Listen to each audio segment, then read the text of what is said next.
nation's capital and grew up in Florida, lived in Greece, and now she's coming to us from England. Her father read her, instead of fairy tales, from the books of Paramahansa Yogananda. So that created a platform in which she really appreciated the value of soul and spirituality in her life. And that set her up to really appreciate the teachings of Seth, the power to create our own lives. This was a very welcome idea to Mickey. And Seth's teachings, they were a perfect fit. They made sense, and they created a sense of feeling secure in the soul, and a sense of peace when she connected with the material. Now, her career was in entertainment, and that included ballet, piano, public speaking, DJing in a New York disco, and singing jazz, and coaching actors to read for TV commercials. Now, a friend took her along one day to the home of Rick Stack, which many of you know Rick Stack, and in Manhattan. And so she had a very enlightening experience there. And then reading Jane's books, thusly, then gave her the inspiration to create the life that she truly envisioned for herself. And this is the essence of her talk today. So she will be speaking today. Her talk will be entitled 50 Years of Seth Creation. What next? So let's hear from Mickey. Let's give her a warm welcome to our virtual stage. We're very, very glad that you're here.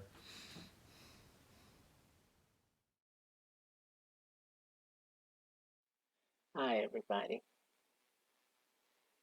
It's exciting to be with you here today, and it fulfills a long held dream of mine. Ever since I understood how important self could be to the world, I felt it was important to help in some way. It's great to be with people that all are interested in exploring what Seth had to say and what he shared with our world. People, world interest in Seth has come a long way. I'm going to speak out about some of the ways that it's impacted my life. I'm not an expert or anything like that. I'm not, whatever. An expert. I'm just a little old lady who has enjoyed 50 years of using Steph. So that's what I wanted to talk about. And I'm going to start telling you about how I'd like to see this lovely little funny sign. I want to see one that says Seth's Hometown Tours. If you think about it, he shares information about his hometown. It's like a long tour of the universe. And as we read the Seth books, it's a window on how parts of the universe work. I would love to know what would be different if Jane Roberts was channeling Seth more recently in our present. She would have had massive media coverage. I'm so glad to learn about Seth's dimensions while I'm still in the physical world. Seth shows us around his hometown, and then he explains what is true where he lives, moves, and has been. Ever so often, new wisdom comes into our spiritual understanding, and it alters our view of things by changing our thinking and our actions. New scientific updates come, and then we know how the earth works. It brings leaps in our everyday life, but then time matures and it moves on. Personally, the more I learned about Seth, the more I felt it had ushered in and improved all of our connections to God, or all that is, as Seth likes to call it. He gave us new ways to access floodgates of energy and power. It's anxious to come to us. There may be some of you that have not read the books, or have maybe just read one, or only just heard about it. My advice is you have to simply jump into the pool of brilliant knowledge that is shared and start adjusting your thinking as needed. There are seasoned Sethers that may try to tell you where to begin. Nah, just begin. Your higher self will guide your selection, and you should trust that. That's just my opinion. We each have a need to read different parts of the information before other parts. And I think that's especially true now, uh, as I've learned about some additional things I hadn't read before. I'm reading them and saying, this is the perfect time in my life for this. I wouldn't have understood it before. I only read it in sequence before because it was newly published and I wanted to read everything with each book that I saw. We all used to moan to each other about waiting for each new volume, each new book. There are advantages to doing it that way, reading straight from the beginning, and there are advantages to having a whole array of books to choose from. You have to listen to your heart about that. It's all part of your learning experience to hear the small voice inside your head. Now, the time is right. Self information is evolving in the world. Its footprint is getting stronger and the community is spreading all over the place. I'm remembering several pages, and I feel that's a good thing. When I spoke to somebody recently, I was saying that this community is evolving and its time in history is growing. It's getting a bigger footprint. That's because I can see that the movement and the community is changing as it grows. It's people. It's pockets of people concentrating on different aspects of it all over the place. When he first came on the scene and he presented himself to Jane Roberts as direct voice, our society was still hostile then to some forms of expanded or alternative scripts about what they thought were religious views. I can only speak out about the ones that I know about, like Christianity, for instance, because that's what I grew up in. We were equally sensitive about accepting scientific information at one point historically, because those who discovered stuff often got in trouble. They caught hell and they were persecuted. Now, though, we do take a little more deep science in, and it still takes a long time to work out to the public, but there are those of us who follow and read up to try and be ahead and try to know what's going on. After all, our top scientists are not still put under years of house arrest just for saying our planet revolves around the sun. We love our Neil deGrasse Tysons and Nassim Haramins for their research and discoveries. I think a lot of scientific subjects will become more connected as time goes by because it seems to be connecting up with what the New Age people are saying. The two things are coming together. Or they're getting closer anyway. Since there will always be people that opted to concentrate on other things in this incarnation, I think only some of us will want to get into Seth, and some others of us won't.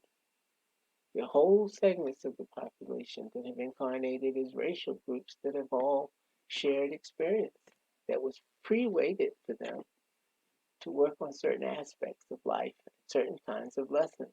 And these groups, these different racial, cultural countries, and so forth, people get together and learn things together.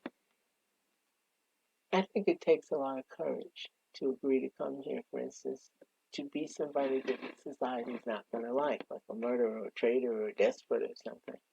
In those cases, I think that they and their victims both chose to learn from it, and they're also accepting a script that will help their fellow soul friends to learn too. The actions of those people is ugly, but the soul is not. They were kind enough to come and take a lot of stuff just so we could all learn together. Back in the 70s, Seth's views came to the attention of brilliant scientific minds and they sought him out. I wish I knew which scientists consulted him. Back then, it was hard for some Seth wisdom to be appreciated in the scientific community. But now, though, we've moved on so much more in what we embrace as valid science. Now, when we read the books, Seth's ideas fall on more fertile ground in the new century. We even have a new method of spreading everything to discuss it. Our community enjoys a lot more access to each other, to our ideas and opinions, because we can get together on the net. Life now contains cell phones, PCs, tablets, whatever. And it all helps us to reach across the world and connect and share. There used to be lonely times trying to find anything because the subjects were taboo. But now it's easy, and you can get it delivered to your door. I used to have to work hard to find things in New Age bookshops and looking for crystals and all of that. These days, we have unique opportunities to aid our progress through second thinking, and we can find almost anything on the net. By becoming part of different Seth pages on Facebook, for instance, or on the websites. Being involved in all of this at once means that we can reach out and touch a lot of other pockets of thought about Seth. We all look for better ways to understand it and the universal truths in it. And we look for clues on how to apply it in our lives. Our understanding of the teachings will change as we explore them more deeply. There are so many ideas that I either didn't understand fully in the first place, or I had just not grown and matured enough at that stage when I read it. Well, it's kind of like our other truths in life. They grow along with us as we grow physically. We change what we take to be true as we age. I'm saying that we become comfortable with the subtle changes to our identity as we are growing into the people we are at each time of life. We grow and we process new things to believe. We try and find out what's going to resonate with us. Knowledge lets our spirits self-heal. The more we learn to allow it to do so. There are even times when we change the little who that's in there inhabiting this life from the array of our probable selves and counterparts. I love studying about this. Input from other selves in time help us change toward empowerment. We can use that power to enhance our lives. We learn to pay attention to Seth's powerful view of reality for guidance. This power to mold our journey through life is worth its weight in gold. Once Seth appeared to Jane and Rob's lives, all lives on this whole planet were set to change. There was a new toolbox in Earth's workshop. That array of changes to the world scene has already begun to make a difference. It's Seth in China, and Africa, and Japan, and you name it. There will be profound changes on this planet as time marches on, as Seth addresses each new culture with his teachings. Interestingly, there are a lot of aspects of some African religions that are already way ahead of that path towards Sethian thought.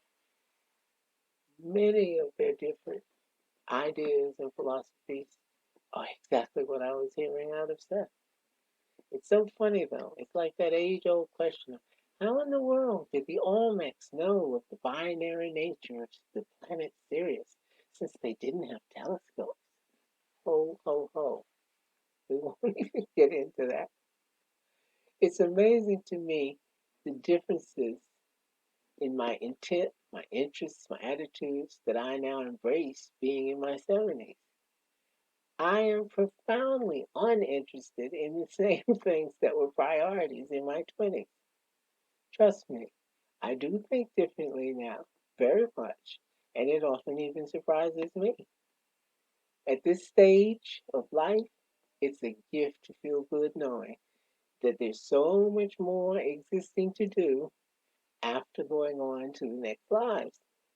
When I first heard of reincarnation, I rejoiced. Hallelujah! This is not the end. Hooray! I can never see the effects of so-called bad events the same again. Having a chance to come back seems a lot more fair. It is a lot harder to envision an angry God, a jealous God, or a vindictive God when you learn that it's not just luck of the draw whether you get a good life or a terrible one. Whatever you go through, you come do something different in another time. Even time has choices. You change it to be what you want it to be because you can flip from one life to another within it, and time is all happening at once. Took me a while to chew on that. The you that is sitting here with me right now is only one of millions of versions of your selfhood, of you, of your soul. You have a lot of different parts and pieces, all with their own valid lifetimes. Once I knew of these options, I had much new respect for the magnificent creativity of all that is. The universe is so much more complicated and better designed than I had ever thought before. I only thought I understood all that is with each book added to that. The respect and awe and admiration just grew and grew with each book. Seth wants us to totally immerse ourselves in joy. That's simple.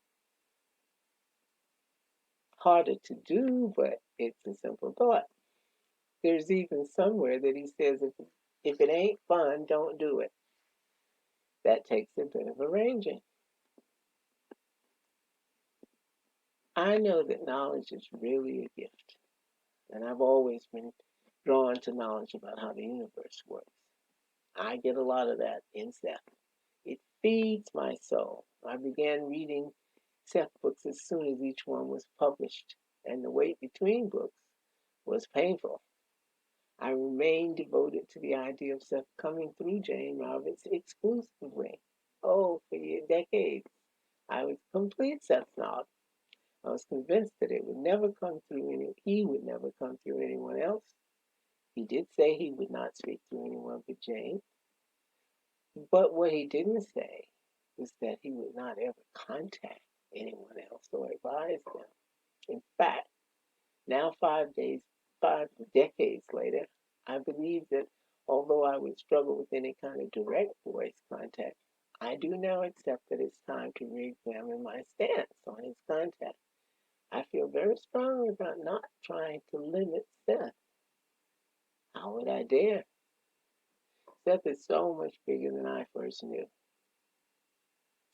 I realized how vast the explanations of the universe would have to be, and they'd take a while, depending on your intelligence and evolvement. And especially when I learned that Seth was a group and not one spirit. Oh, I read that this group of individuals and speakers has been sharing knowledge with us on Earth for millennia. There are places where he also says that Jesus and Buddha are from the same spirit source. The whole knowledge of the universe is a bit beyond my current tiny mind. I simply cannot say who Seth will communicate with over the next 3,000 years. Can you? I believe there are indeed others that hear from Seth, and I'm still trying to work all of that out in my mind. It's getting a lot easier, though, the more I read and the more I learn. By the way, one of those people even talked to and corresponded with Robert Butts about that contact that he was having. And Robert accepted it as valid. I'm certainly not going to question it if Robert Butts didn't question it. In another instance, I know of some folks who have had contact with Seth on a Ouija board. There's simply no way I could dare to speak out about what happened and what didn't because I wasn't there and I have no idea what Seth would do. It's occurred to me that if he's come here to help us for millions of years, and since he's actually many entities, I can personally doubt his contact with others as a matter of course. That would just be my own closed mind. It is not up to me to limit Seth or any other spirit. Plus, I'm often reminded to myself that Seth's express plan to only come through Jane is in this reality. Just as we don't know anything about those other realities and other probable selves of either of them, where Jane may have continued to work for the other 20 years that Seth said he had planned to do. We don't know anything about those other versions of Seth and Jane and Rob. I find myself wondering who else he's worked through in history. Who knows? He said it's been thousands and thousands of years. I wonder how much influence he's had on all the belief systems on the planet. I mean, there are speakers and families like the Samari and so many other various soul groups that may be functioning and we don't even know about them. Just the bit that Seth has told us. I'm sure it's a lot more complicated. It means there's a lot of information that he can still share in the times to come. The universe is very much more than I realized when I first started reading the books. And I look at my life now and realize that what I've learned has actually laid the foundation for every decision I made after that. In his books, we learned about so many other life forms that we'd never heard of, layers of existence we didn't know about. It's all very complicated. There are many kinds of souls and many families of souls. There are groups of consciousness so far above us that they can barely relate to the reality we know and live in here. And that goes both ways. We aren't even mentally equipped to fathom some of these higher forms. So many of our myths and fairy tales are based on hints of what some of these life forms and layers of reality actually encompass. Even Seth looks up to some of these forms. He can't talk to them about us. I mean, they can't talk to us, so he talks to them for us about us. That was an amazing idea back when I first read it in the 70s. Science and everything has come a long way in 50 years. I'm really happy, though, to find out that now there are new books out. The deleted sessions, the early sessions, the private sessions. It's just amazing. Considering that there are over 30 books and now there's more out, it's just wonderful. Thanks to Ron Clark for being so generous to acquire so many artifacts that were part of Jane's life and Rob whilst they were living the Seth phenomenon. Much of that would have been lost to the sands of time if it weren't for his eagle eye and detective work. Each group and page has its own family of fellow exploring souls. There are even some people tenaciously holding on to the intention of acquiring and preserving all kinds of other cosmic energy. I'll just settle for what I'm reading in Seth. The Seth House where Jane and Rob actually conducted many of the sessions is even a project for some people. Ashara Wago and Kate Pavata are moving mountains to work out the details of that massive project. And they're doing a very good job of it. I hope during this conference we'll hear about a lot of other things that people are doing. It's just a flood of access to each other, and I love it. I urge you out there to follow your own path through what Seth shared, because there's so much of it. I'm proud of us all. I think the Seth movement is changing a lot as the community gets bigger, and I think that can only be great. Just think, there were a lot less souls on the earth back when Jane was channeling, and now it's out there available for 8 billion people almost. That's a lot of minds. We want to know how to control our lives, be in control. We want to have power to set our world in motion down a path that we define. Seth has taught us that if you can control your attention, you can make sweeping changes in how this incarnation will go. There are many access routes that control everything, and we have to find out about that as we study. A growing number of folks use New Age methods. Seth has provided volume after volume of proven wisdom on how to gain and use that power. Some people use it, and some people use religion, and some people use psychology. But the New Age is very much centered on those very things that Seth is talking about. He just says them so much easier. My path into all of this was through studying all kinds of things: yoga, astrology, tarot, silver mind control, all kinds of stuff. But once I started really applying the information that Seth was giving us, I found I had a lot of control over what was in my life. The only thing better than knowing we come back to get it right and gain experience through many lives is knowing we can get helpful hints about how to do it well, to do it better right now. I know that sounds very pie in the sky, but it does work. His advice on how to proceed works well. Think about it. Every time you realize a goal or enhance your joy, you're adding to the experiences that all your probable selves can touch too. Isn't that cool? Seth says we can ask our other selves for help with problems that they may have already solved in their particular incarnation. And that flow of help and advice can go both ways. Ask. Seth said that we can even ask him.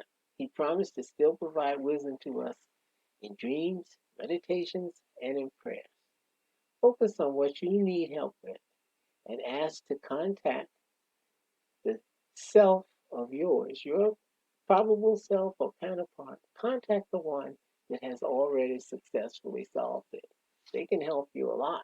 And then ask what you need to know to solve it too. Then, importantly, be open to ways that the solutions are going to pop up. Ask that it can reveal itself to you. Information can be revealed in interesting and entertaining ways. In order to be open to what you want to use in changing your now, do the groundwork. What do you really like? Truth helps. Make sure that your mind and heart is positive as possible. And you'll need to curb being judgmental and cease as much of the negative criticism as possible. Be aware, be open, and work on it. Work steadily to clear negative triggers from your behavior and thoughts. You can't come in and do massive universal work to create all kinds of good if you're doing it by bringing a bad attitude. You have to clean that up. You might say, and what if I don't? Well, you'll just have a different experience and you'll have to keep trying. Some phrases peppering our speech every day spew all kinds of negative vibrations into what you're trying to do. Choose your friends carefully. Once you begin to use your power to create your reality, you have to be careful who you surround yourself with. When you begin something new, don't say, okay, now I will learn how to understand blah, blah, blah, and I hope it works, because nothing ever works for me. I hope it does better this time. It probably won't even work for me. Or stuff like, I'm so stupid that I blah, blah, blah. I'm not the smartest one in the family. All of that. Been it. My heavens, it was dripping with negativity, and you have to be quite vigilant to hear these poisonous bits of self-doubt as they arise. You can't say I'm going to do this now, but then if you end with, because this stuff never works for me, then you're going to ruin your chances of success, and it just won't work. You have to find out where you are leaking negativity and then work toward fixing it. Notice, I didn't say then fix it. I said work toward fixing it, because putting yourself in a new mode of openness and positive resonance can put you in the right frame of mind, but it takes time to work on it. You have to do it a bit at a time until it works for you. Take the time, do the work. Don't tell the whole world what you're doing either. Don't give negative people a chance to ruin your resolve. Who do you share your goals with? Choose wisely, because the naysayers will add or subtract to change the charge of what you're trying to do. Your whole surroundings will either sweeten or sour depending on the people you put in those surroundings. People who tell you you will fail are not helpful to your goal to create the circumstances you want in your life. One of the conference leaders, Tom Leichardt, has videos about steps to take to focus on your quest. When he shared it, he was talking about out-of-body experience, but his instructions were the exact same ones I use for magic or intention work. These are things I always advise people to do. And I say, this requires desire and focus.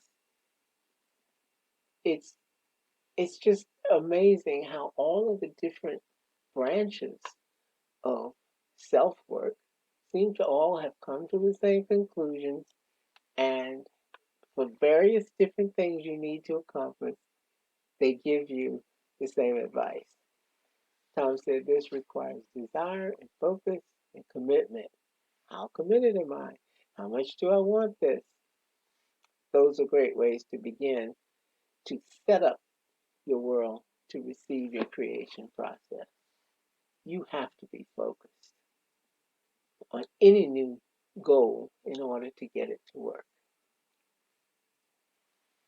Look at these things at the start of your project, and it will help ensure your success. Seth says, after we set our mind on what we want to create, we should give it strong passion, but then we should leave it alone. Do not overthink it again and again. Don't question if it'll work, etc. Leave it alone.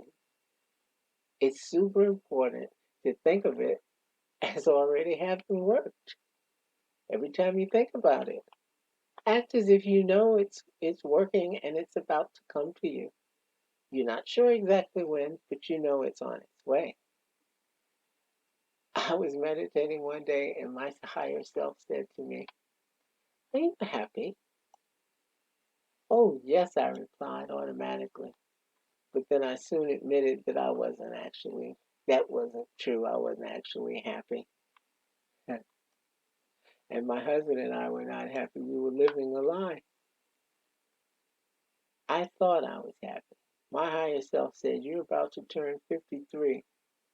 No matter how you look at it, you are past the halfway mark of your life. Be real. Whatever you want in your life, you need to start creating it now."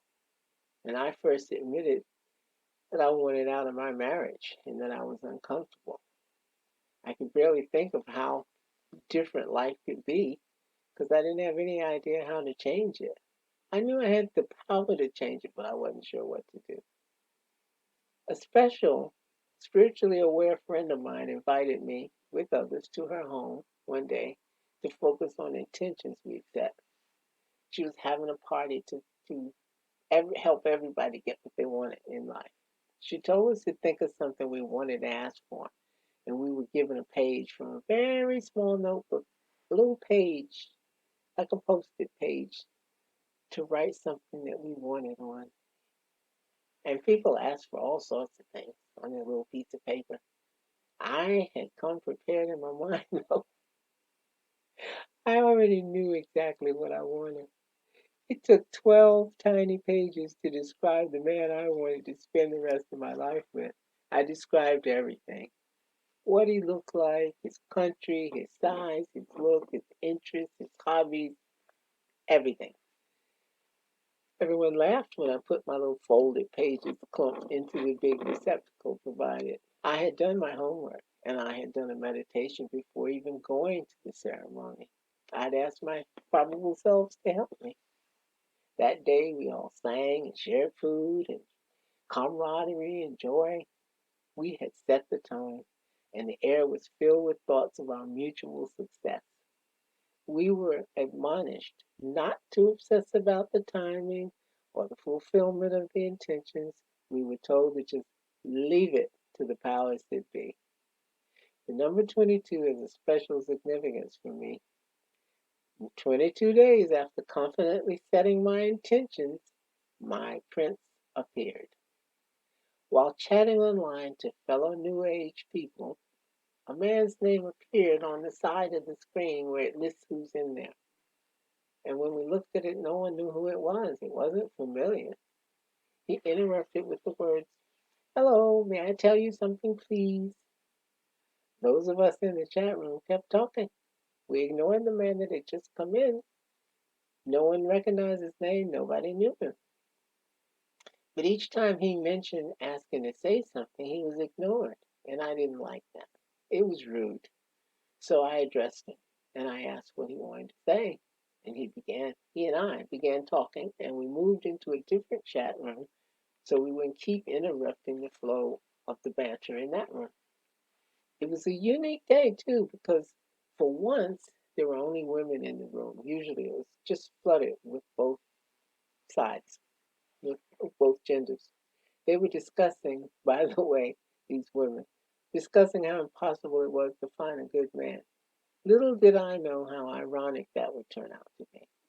The man said he had just had a 5-valve heart bypass operation, and it was his first day back home. He wanted to talk about an out-of-body experience that he had during surgery. He wanted explanations and advice. He was easy to talk to, and in 5 minutes or so, we were lost in a chat on mutual interests and experiences and the occult and everything. After months of daily talks, I realized, oh, we have never sent photos. So I said, you send me yours, I'll send you mine. And they crossed in the air. And as his photo came down on the screen, I was absolutely speechless. Before me was the picture of a stunning man. And I said to my keyboard, why can't I have a man like that? But we were just buddies. We spoke several times a day and had conversations on fun stuff. And then one day he said he had to tell me he was falling in love with me and would I allow him to come to America and meet me face to face. Well, my friends all said, oh no, you didn't tell him where you live, did you? He could be a weirdo killer. He could be Jack the Ripper. What's his name? And with great amusement, I said, his name is Jack. I couldn't resist. I agreed to his visit. He came over from England to meet me. We met, and life changed for us both. That's an understatement. A few months later, he brought me to England. We left England after a year and moved to Corfu, where he said he had wanted to retire in Greece. We were there 11 years. It was a breathtakingly beautiful island. Ah, it's gorgeous, and I miss it to this day. And as for those friends of mine that had all told me I shouldn't have even told them where I lived, they ended up asking me, Mickey, does he have a brother?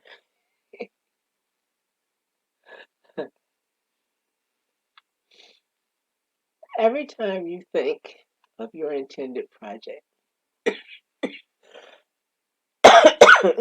excuse me, every time you think of your project, you must already assume that it's successful.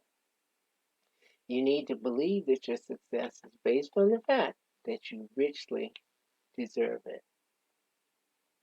I started out in a family that believed and demonstrated the power of well-aimed intention, and I was taught the importance of a positive mind.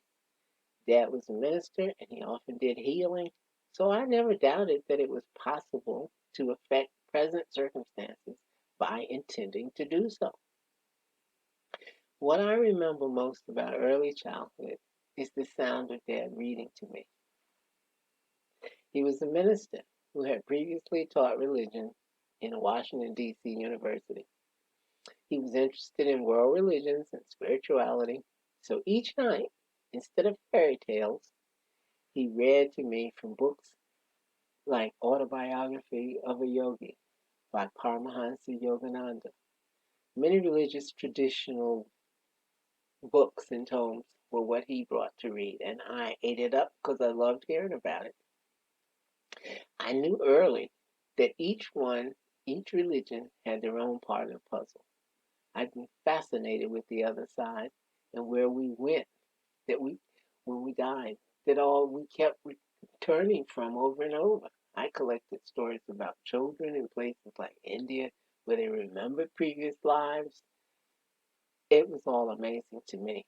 I knew, though, I was convinced that we survived after death. With the aid of Seth studies, I have personally learned out of body, direct voice mediumship, intuition, clairaudience, healing, whatever. Lots and lots of different parts of the puzzle have been explored.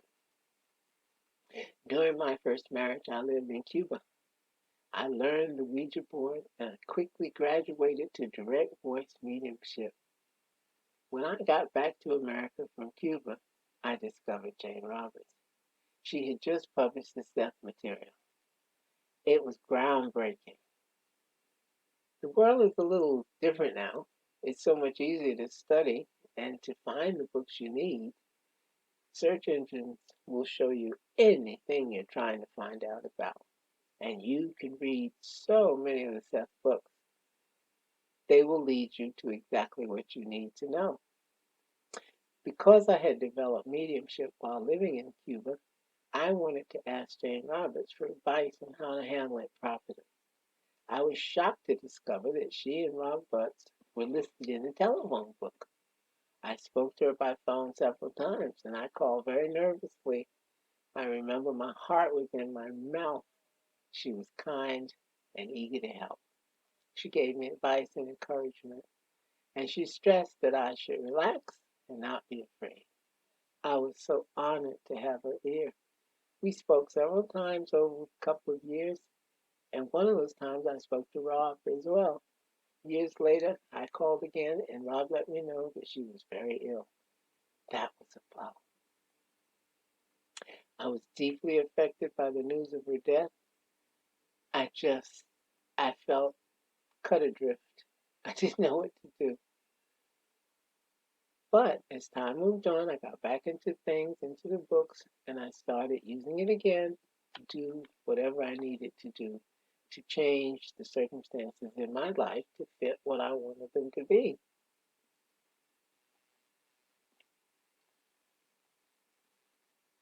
I used my first Seth knowledge of creation to completely turn off my disease. I have lupus. Well, I hate to even say it that way because that's possessing it. I don't possess it. But anyway, it was the diagnosis. And what I did first, right after being diagnosed, was turn it off. And it went off and stayed off for 8 years. Being here now is amazing because the doctors told me I only had 4 or 5 years left. I was 26 when they said that. I'm 74 now. It took years to fully understand that I could actually affect it, but I have. I've had spurts of intense research and experimentation that were followed by months and even years when I just coasted on the knowledge I had. But I always come back to Seth. The changes inside you, once you understand you're in control, can require a lot of introspection. You often alternate periods of learning and study with times of using the new expertise and understanding. Sometimes, while reading Seth, I only managed to read 2 or 3 paragraphs before blanking out into something akin to sleep or deep trance. I would wake up after a couple of minutes, intensely aware that something felt like it had downloaded into my head in my sleep. Sometimes I was even aware of the feeling like a downloading thing. It didn't awaken me. It would just I'd make note of it and then I'd slip right back into the download. And when I woke up, I was different. Often I didn't even know how I was different exactly, just that something had changed. Something had been, quote, adjusted from another realm. What I had previously read now made perfect sense. It had been difficult. It had been, if I had been reading a difficult section of the Seth book, it now made perfect sense. And it blended with my own thoughts. My mind felt sort of speeded up, and I felt new somehow. It felt like a spiritual tune up. An important lesson of that time was how important it was to do the work. It meant that applying the wisdom I learned was absolutely paramount. You have to take time to let what you're reading sink in.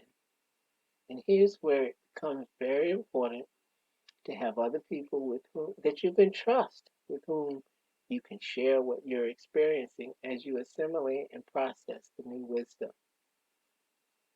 You then have a positive sounding board that helps you work out how to proceed. It's up to you to be smart enough, though, to figure out who is positive and can be trusted to share your experiences with. You know, throwing pearls before swine and all that stuff. I think you've gotten the message. I think this is a good place to end. Seth and his wisdom is my favorite subject. I have to close here and say, somebody stop me, because I love talking about Seth, and I love talking to all of you. Thank you so much for listening. Whomever you are and wherever you're listening from, I love you deeply. Bye-bye, and may you experience great joy. Maybe sometime we'll meet. Goodbye.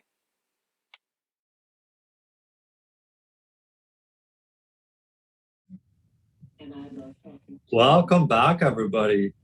We are so excited that you're here because we're about to have this lovely live Q&A interaction with Mickey and with co-host Lilia Aguero. So let's just go ahead and dive right in.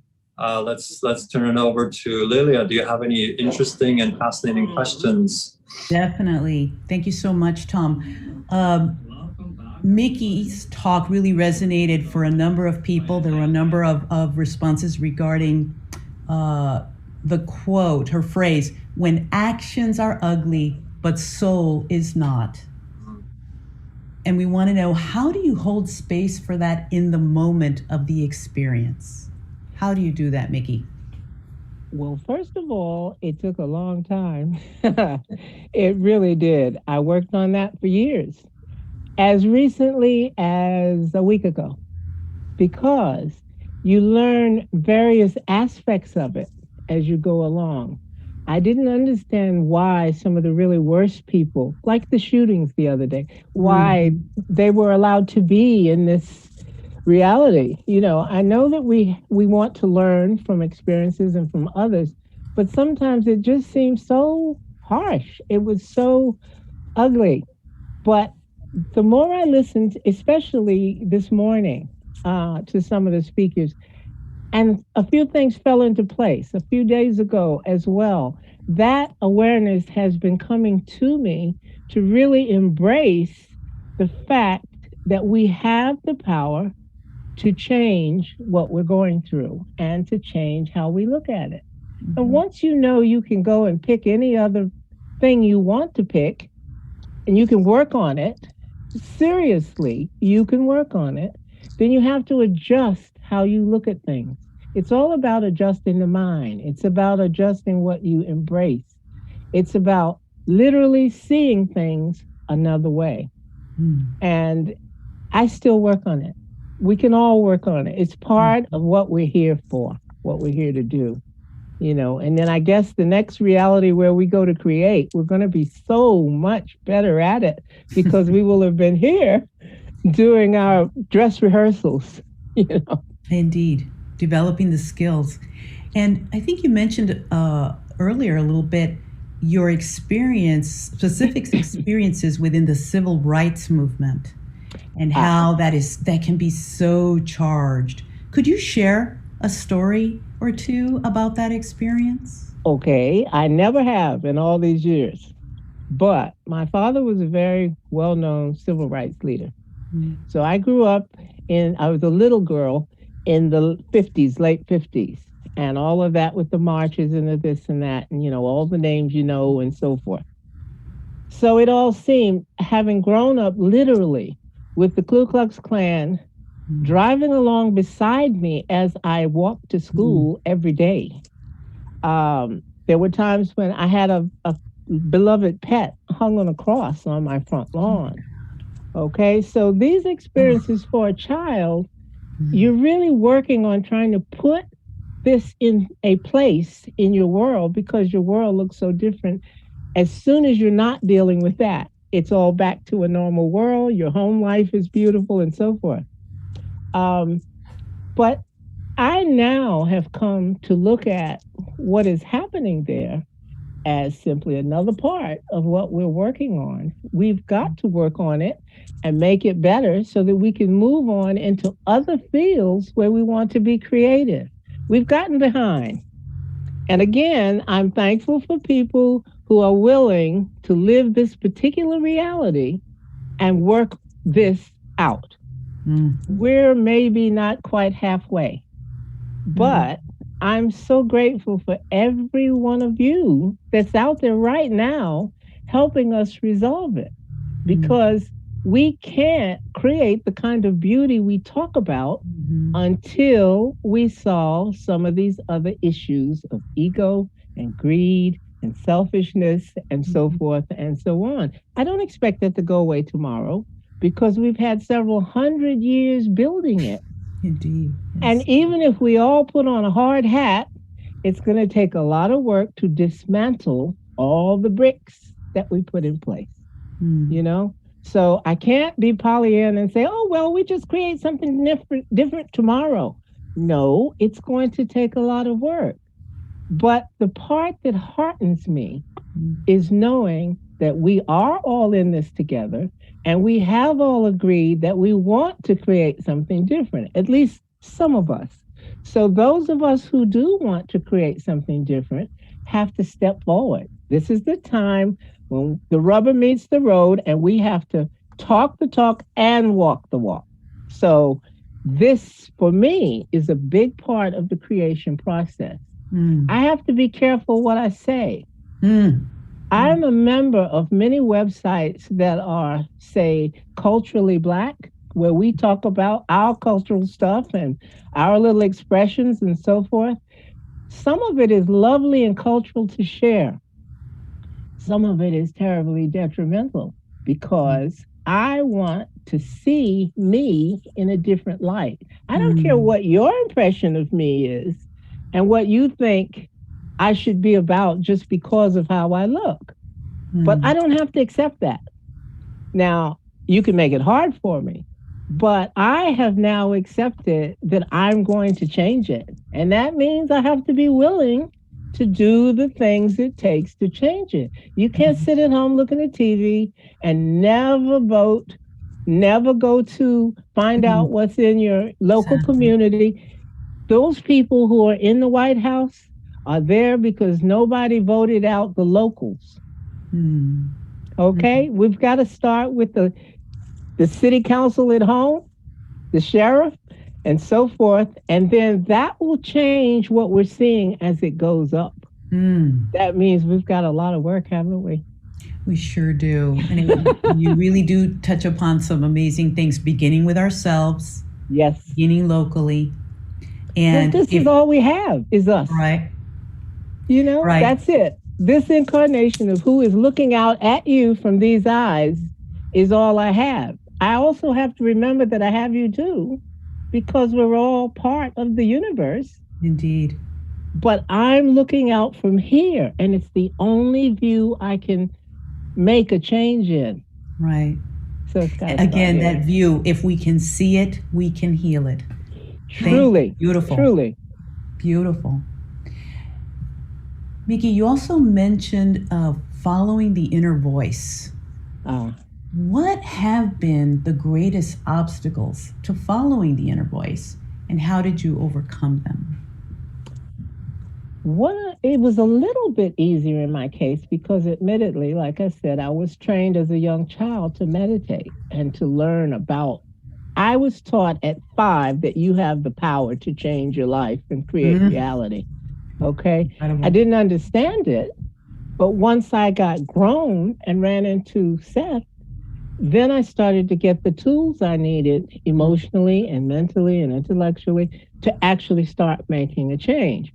So, my advice to anyone is start somewhere, begin. If all you know to do is to lay in your bed and quietly say, I think I would like to learn to understand how to reach another part of me and a higher self. It begins with your desire to create an opportunity for that to come into your life, whether it's on your knees in a church, whether it's in a meditational setting on a mat, whether it's yoga, whatever it is, you have to begin with being willing to look inside. Because, like I said, that's where everything is. And it's the only place it is. So start there and find the idea that you really want it. As Tom said, you have to have desire, and then you have to have focus, and then you have to be willing. Now, the willingness is the hard part because there are family members who are going to say, oh, that's crap. What are you doing? Or you're not being a good Christian, or, it's all of that stuff that you're going to hear as the cacophony of BS on the outside. You must hold on to the desire to make the change. And then the changes will become easier and easier. But you take a little bit at a time. You can eat an elephant, but you must do it one mouthful at a time. Exactly. Yeah, that's really perfect, because what really drew us to the Seth material is just that idea of radical personal responsibility. And it's just like, where does it begin? It begins with ourselves and changing ourselves and looking at our negative beliefs and really diving in there, rolling our sleeves up and saying, what do I believe is true? That I'm creating this reality, that I'm getting these reflections coming back to me. And it's just that, it's like, where do you begin? It's that willingness to look at your own self. It's beautiful. Yeah. Yeah. That last thing, though, is that you have to also protect your environment inside and out. Absolutely. You have to be careful who you're mouthing off to about what you're doing. Yes. Okay? Yes. Absolutely. Yeah, that was very, very valuable. Thank you. Thank you for that. I think that's what we have time for. Very good. So, Mickey, thank you so much for joining us here. You're so welcome. Coming all the way from England. So yeah, we appreciate your presence, your talk, your energy, and our paths will definitely cross again. So yeah, there'll be more adventures to come. So now we're gonna begin to segue and to shift into yes. Bye-bye. Thank you so much, Mickey. Truly beautiful. Thank everyone. Everyone. Thank you. Hi, everybody, all the Seth followers at conference attendees. My name is Will Souze. I'm a member of the San Francisco Bay Area Seth community. This is our Seth group that you're going to meet. We've been meeting for 10 years, working through the material, currently on individual and mass events.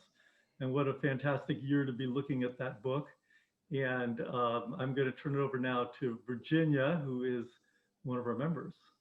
I'll just say hi, I'm Virginia. And I'm Peter. Hi, I'm Mitch. Hi. Hi, I'm Robert. Otherwise known as a mystery member, right? Okay, great. All right. So we're going to talk a little bit about how the Seth material has made a difference in our life, how it's been important to us. And Peter's going to get us rolling here. Fantastic. Thank you. Well, my name is Peter, and I was introduced to the Seth material about 6 years ago. And I remember making the phone call to Will saying, hey, can I please join your group? Because I just started reading The Nature of Personal Reality, and everything now in the world makes sense. So the Seth material has been very, very helpful for me. And it's really for three specific reasons. So for the first one is because it's about the message and not the messenger. So much of what we hear today is all about hero worship and what's going on. And what I see about, we're not here to celebrate Jane Roberts. We're not here to celebrate Seth. We're here to celebrate the insights that we're learning from the material. And the material, the message that comes across is so about personal empowerment. It's about helping each of us as individuals realize that we're in control, that we have what it takes to make a difference in our lives, if only we take the chance to make it happen. And the number three reason why I love this material is that it keeps getting better and better. The more I think I understand, the less I understand, because I peel back an onion and more it comes to me. So to me, that's the three things. It's not about the messenger, it's about the message. The message is all about empowerment, and there's so much more that's available for each of us if we bother to spend the time to look into it. Thank you, Peter. Mitch? Hi, I'm Mitch. Here's my testimonial. In the late 1970s, I've been reading dozens of books on Eastern mysticism, religions, dreams, and the psychology of consciousness. Now, while attending creative studies at UC Santa Barbara, one of the teachers, a sculptor named John McCracken, offered a class where a few students read and discussed the Seth material. Discovering the Sethian ideas in this class and through the Seth books was Revelation. The primary book I became entranced with was Seth Speaks. Despite all my earlier reading, I never discovered a book that contained so much wisdom, intelligence, and clarity concerning spiritual matters and the underlying nature of reality. Concepts such as the multidimensional self and probable selves inspire me with their elegant complexity and offered me a sense of the grand nature of reality. I've returned to reading the Seth books many times over the years. These works never fail to wake me up to the deeper dimensions of existence and to the truth of consciousness being the primary source of all realities. And that's it, folks. Thank you, Mitch.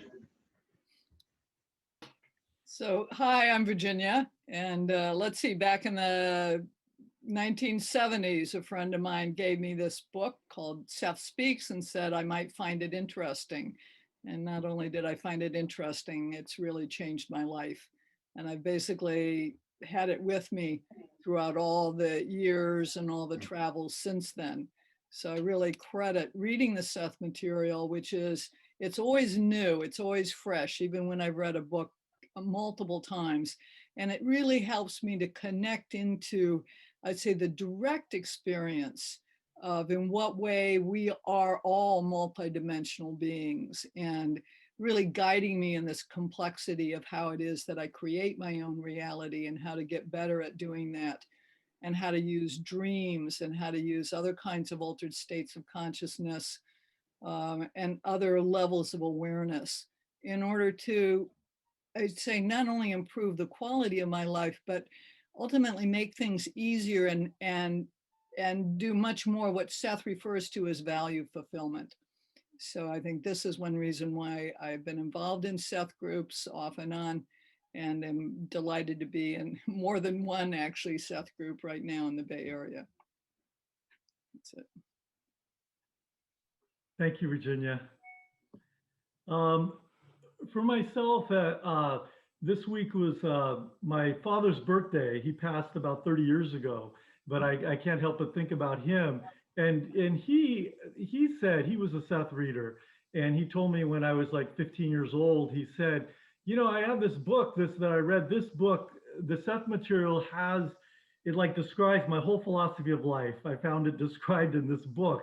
And you know, I was a kid, so I wasn't really paying attention, but I heard him and I thought, that must be interesting. You know, my dad really likes this book. I like my dad. You have to read it one day. And I did find The Nature of Personal Reality a couple years later on the bookshelf and just was drawn to it and read it. didn't understand a lot of it, but that part, what I did understand, it was challenging, and it kind of gave me this meta vision for life at a very early kind of age of explaining everything, as Mitch kind of talked about, and Peter just kind of connecting all the dots. And and I was always drawn too to a practical. I experienced it in a very practical way. My father immigrated from Hong Kong. He was a very strong, authoritarian kind of person. His parents died young, very old school, you might say. And through reading the material and connecting with others who read it, he really changed his parenting style. You know, all of a sudden we have family meetings, we have communication, we have this flexibility that wasn't there before. So I experienced kind of the power of the material in a very practical way in my family life. So it had that kind of meaning for me. And then as I read the material myself throughout my life for the 20 years, 30 years, I used a lot of the exercises and I found that they worked. Yeah, I mean, these are great. Things from breaking up your dreams so you can, you sleep 3 hours and wake up and you record your dreams, to I create my own reality, the power of the present is the point of power, all the things that we know, that we create our own reality, create a visualization, and using that as a tool for changing and doing things. Really, these things really worked, and I did them over and over again. I was actually a Seth reader, I think, for about 30 years before I ever met other Seth readers outside my family, like the people around this group here. And that was about 10 years ago when I started the group, and that's been really fun and different. I'm so glad that I, with the internet could look it up and found, oh, there's a Bay Area Seth community that really exists. I met Paul and he talked about the Walnut Creek group and many people who became very good friends of mine. And that was a whole nother level of understanding, to reach out and just be a part of a community of people who think this way. And all three of those things, my father, my family, the material itself, and then connecting with others has really, it's been the key thing, the most important thing I'd say in my life, and in forming who I am today. And just so grateful that I had this opportunity to both kind of be introduced and then continue with the material. And it's always new. Somebody, did you say, Peter, there's never an end to it. You can read it and reflect on it and read these books over and over again, and it just keeps bearing fruit.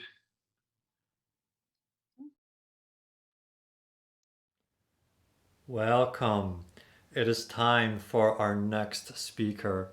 Our next speaker is Dr. Helen Stewart. Now, she was introduced to the Seth material in 1972, and it served as a foundation for her intellectual history as well as her fusion wisdom consciousness. Now, she was a talented intuitive university professor and an academic administrator. And she also helped back in the day moderate the 1990s Seth Forum on CompuServe, which had up to 75,000 members at one time. And she was also part of the well-known Seth Network International. She attended and presented at several of the Seth conferences on the East Coast, as well as the Rocky Mountain Seth Conference. And she helped establish the University of Metaphysical Studies, which was intended to become a full-fledged university. And after retiring, Helen returned to her first loves of reading and writing and thinking about the nature of consciousness and personal reality, mass events, and cosmology. Her special interest is in the emergence of reality from non-physical to physical, that point of creation, and especially as it relates to the creation and constant recreation of the physical body. Helen published her first book in 2013 titled 7 Seconds or Less, From Gut Feeling to Bottom Line in Challenging Areas of Business. And of course, this is about the application of intuition in business. And she continues to work in the area of intuitive management consulting. Now, she's currently working on a 2-volume set of essays and is also working on an annotated memoir called Grits and Granola. Her website is drhelenstewart.com. And you can also find her on Facebook at facebook.com/helen.l.stewart. And so her talk today it really emerges from a question that she asked herself when diagnosed with a life-threatening illness in 2015. She asked herself, did you mean it? And do you really believe in Seth's declaration that we create our own reality? So with that, let us welcome Helen to our etheric virtual stage, and this promises to be an incredible talk. So let's bring her a very warm welcome.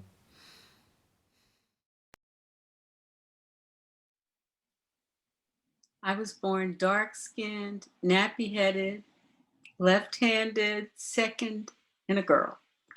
My physical body was pretty much an embarrassment, and I was disowned on the maternal side from the very beginning. Like Trevor Noah, I was born a crime. I realize now how much my later politics and metaphysics would be shaped by those early factors, physical factors. My physical body constantly created and recreated in the decades to follow, established a blueprint and a backdrop for most of my questions and answers about the nature of being. It didn't dawn on me until I was preparing my presentation for this year's conference that my entire life has centered around my physical body in some way. My relationship to this body and others' responses to it throughout the decades has framed my experience, whether here or abroad. I have always felt at the deepest levels that my purpose had something to do with ending dualities, or at least making peace with them, with embracing a both and rather than either or options, with making the interplay of opposites a much more neutral experience and an important source of exploration and fun more than an acquiescence to or struggle against pain. Mine was an abstract purpose, one I found difficult to put into words. It was intellectual, metaphysical, even cosmological in its framing. But it was also intensely and deeply emotional for me. I have come to realize that the way I have been doing my purpose, being that purpose, fulfilling my purpose, discovering true value fulfillment in Seth's terms, is through various expressions in and through my physical body over time. Pretty dialectical, if you ask me. Some might even say downright diabolical. What a surprise. Here I am, this heady, absent-minded professor, and I'm anchored to a physical body that I love to scold, just so I could eventually come to understand the nature and non-locality of consciousness. Here's a quote from Seth in Seth Speaks. There are obviously those who identify with the body more completely than others. Generally speaking, there is an optimum point of focus in physical reality, a period of intensification that has nothing to do with duration. It can last for a week or 30 years, and from then onward, it begins to dwindle and imperceptibly shift to other layers of reality. Seth continues now. A crisis, particularly in very early or very late life, may so shatter the personality's identification with the body that he vacates it temporarily. He may do one of many things. He may leave so completely that the body goes into coma. If the body consciousness has also suffered shock. If the shock is psychological and the body consciousness is still operating more or less normally, then he may revert to an earlier reincarnational personality. In such a case, this is simply a regression that often passes. And that was Seth. So for me, in my time on the planet this time around, I have experienced this body shock multiple times, but stopped short of death or dissociation and recovered each time. Most recently, just a few months ago. On the other hand, my deceased long-term partner lived that shock in extreme form and eventually developed what is known formally as dissociative identity disorder and never fully recovered. In fact, the only thing the doctors could settle on for the record as her cause of death at the age of 66 was post-traumatic stress disorder.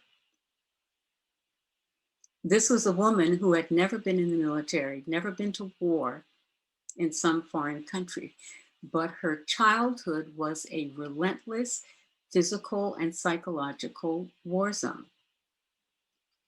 As she began dying, which ended up being a very long process over several years, various components of her complex personality literally died at various times.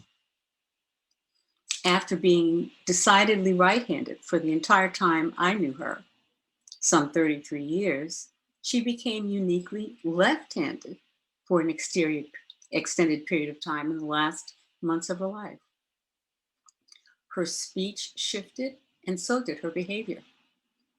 Sometimes she was what we call street and acted out in public to my horror and embarrassment.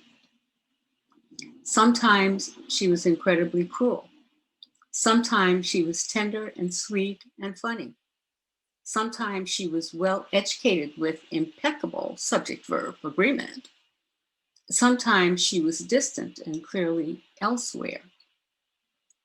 A modest Middle Eastern male ruler whose sole focus was the welfare of his people. And sometimes she was the most present, loving, wise person I've ever known. Most often male, sometimes female, always in charge. Can you imagine living in that situation without the understanding of the Seth material to help me make sense of these most unusual circumstances? It took years and the mentorship of a friend who specialized professionally in dissociative disorders to figure things out. What a household. But I didn't get cancer. I didn't have time to get sick. I mentioned in my introductory video that in 2015, I faced serious medical challenges. I was diagnosed with metastatic cancer and given at most about 2 months to live. My new love and my new household were remarkably sane and filled with ease. Why now? In many ways, that diagnosis was a significant wake-up call. It forced me to listen to my physical body as it signaled to me that at last it was time to get back on track with my purpose, to let others take care of themselves, which they could do quite well, thank you very much. But first, a brief detour in the past and then back to the future. In the 1940s, given the realities of 2 world wars and their aftermath, boys were prized while girls were necessary burdens and workhorses. Skin color mattered much more than race, since we lived in segregated communities and everyone else around us was Black. We didn't think so much about race. But gender roles dominated everything. My mother, the only relatively dark one of her other 8 siblings, regularly wondered out loud and very directly to me if the nursery had gotten the babies mixed up when I popped out looking nothing like the Black Hamptons, who were largely indistinguishable from the White Hamptons in her small hometown in North Carolina. I looked nothing like my maternal aunts, uncles, and cousins who had light skin, brown and red hair, and hazel eyes.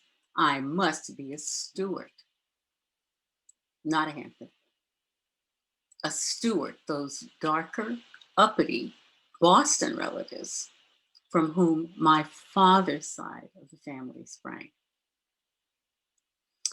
Furthermore, it was still a thing in the 1940s to consider left-handedness the mark of Satan or a propensity toward evil doing. I am forever grateful to my mother for trying, with some success, I might add, to turn me into a less sinful appearing, right-handed person. I was reading as well as an adult before the first grade, trussed up in stockings, girdle, and gloves by the age of 10, showcasing manners befitting a chaplain's daughter early on. I became easily ambidextrous, sported a fairly legible and acceptable right-handed penmanship, while still maintaining a mean left-handed ace shot in ping pong. There was a long stretch when I was unable to see the gift in my parents' actions, focusing only on those parts I considered repressive. I was angry, and I was angry for a long time. By the time I encountered Max Weber and his concept of the Protestant ethic in graduate school, and then Jane Roberts and the sinful self in the Seth books and Jane books, I knew I had found home. I could at last make sense of the world and my place in it as a Black woman in this skin and this body in this time. I could appreciate the efforts of my parents to prepare and protect me in what was often a hostile environment. Equipped with these new tools, I could finally end the sense of dualism and otherness that haunted me from day one.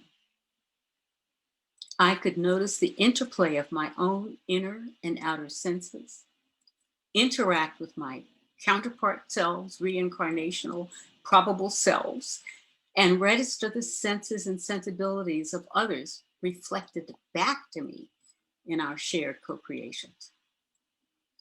I could claim my individuality as part of a whole, and I could find agency in my every action. I was no longer at the effect of other people's definitions. I had choice, and I accepted personal responsibility. I was, after all was said and done, a powerful, unique expression of all that is. Now student, now teacher, now peer, all now. But it took me a long time to get there. There were many twists and turns, multiple surgeries, several times when I could have transitioned off the planet completely from physical illness or physical attack or emotional trauma, the kind that Seth spoke about. And then there was the pleasant shock.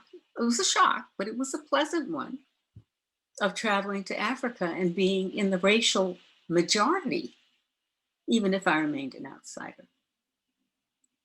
While nobody here in the US would date me, I was stopping traffic in Abidjan. Finally came the discovery that being Black was an advantage, not necessarily a disadvantage in my high-level university posts and private consulting, especially in Europe. So I was ambidextrous, ambisexual, ambilingual, ambicultural, anything you could think of. I was definitely not an either or being. I was a daughter of a Methodist minister who was reading The Third Eye by a Tibetan monk named Lobsang Rampa in the 5th grade. I was a true third culture kid, one whose formative years was spent abroad in Asia, Europe, and Africa, one who belonged nowhere and everywhere all at once, a perpetual outsider who could be comfortable with anybody, anywhere. What a perfect framework for exploring reincarnation, counterpart selves, cluster incarnations, probabilities, and the spacious present. What a tool for understanding who in the world, like my former partner, would switch identities in the middle of a sentence or a perceived threat. From feeling as if I had been born a crime, I came to realize that I couldn't have set up a better set of circumstances for playing a role in transcending duality than the one laid out for me. I thought seemingly by others, who of course in their own and very direct words didn't like me very much. I realized that I was a full participant and even director in this theater. I was past 70 when I finally embraced my physicality. I loved my kinky hair, loved my dark skin, loved looking healthy and youthful, loved my mind, loved having a partner who thought I was beautiful and smart and smelled good, loved having a fabulous relationship with my granddaughter. Even though I produced no biological offspring of my own and loved setting my own schedule, I was flying high. Then at the height of this perfect life, at this perfect weight, in this perfect Hawaii location, in my safe universe, I was diagnosed with metastatic cancer and given 2 months to live at most. I mean, just like that. What? Done. What in the world had happened? How in the world could such a thing come to pass? What was I overlooking? I had been a Seth reader since 1972. What had I missed? What was my body telling me that my conscious mind could not permit my facing? So the unraveling begins. If I were working with a client, of course, it would be natural for me to say, ask the question, why now? Of course, I've been working with someone else and forgot to look in the mirror and ask myself, why now? Then it hit. I began to feel sick around the time my granddaughter got engaged. I had spent 35 years being a world-class codependent and family caregiver, co-parent of 2 generations, when I insisted I was never going to be a mother, partly because I feared I'd be a terrible one. Suddenly, having derailed and detoured my own career to be Florence Nightingale for others, there was no one left to save. My partner of 33 years had died, and her granddaughter was on her own and about to get married.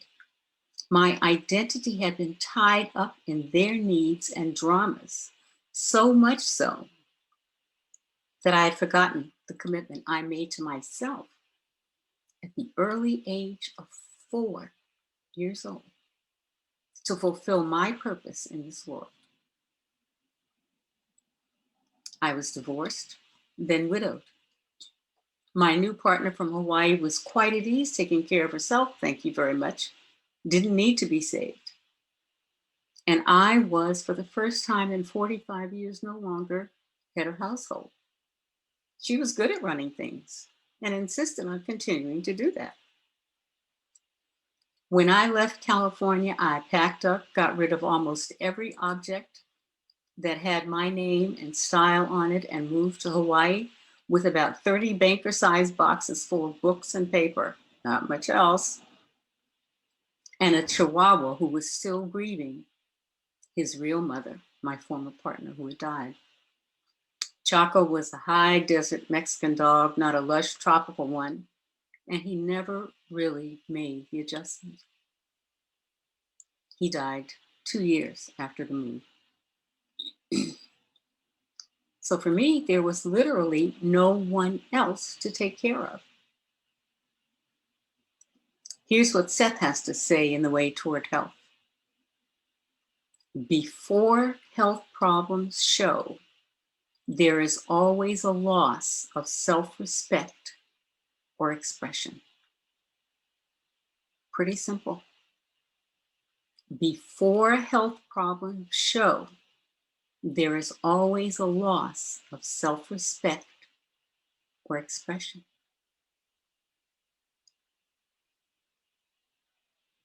I had shaped my self-respect through the lives of others. And that need for me and that self-respect no longer existed. So on one hand, I was more myself than I had ever been in this new location, happy as a clam. On the other hand, I was no longer in charge, no longer the mother, martyr, manager I had become accustomed to being for almost 40 years. A new probable Helen had popped in, and the old one was angry and dying. In this case, it turns out, quite literally. There was no place for her, no need for her, and she was feeling unceremoniously kicked to the curb.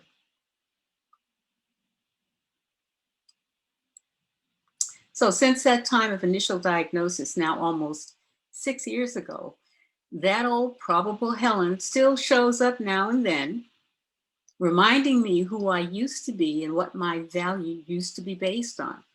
Struggle, sacrifice, and pain.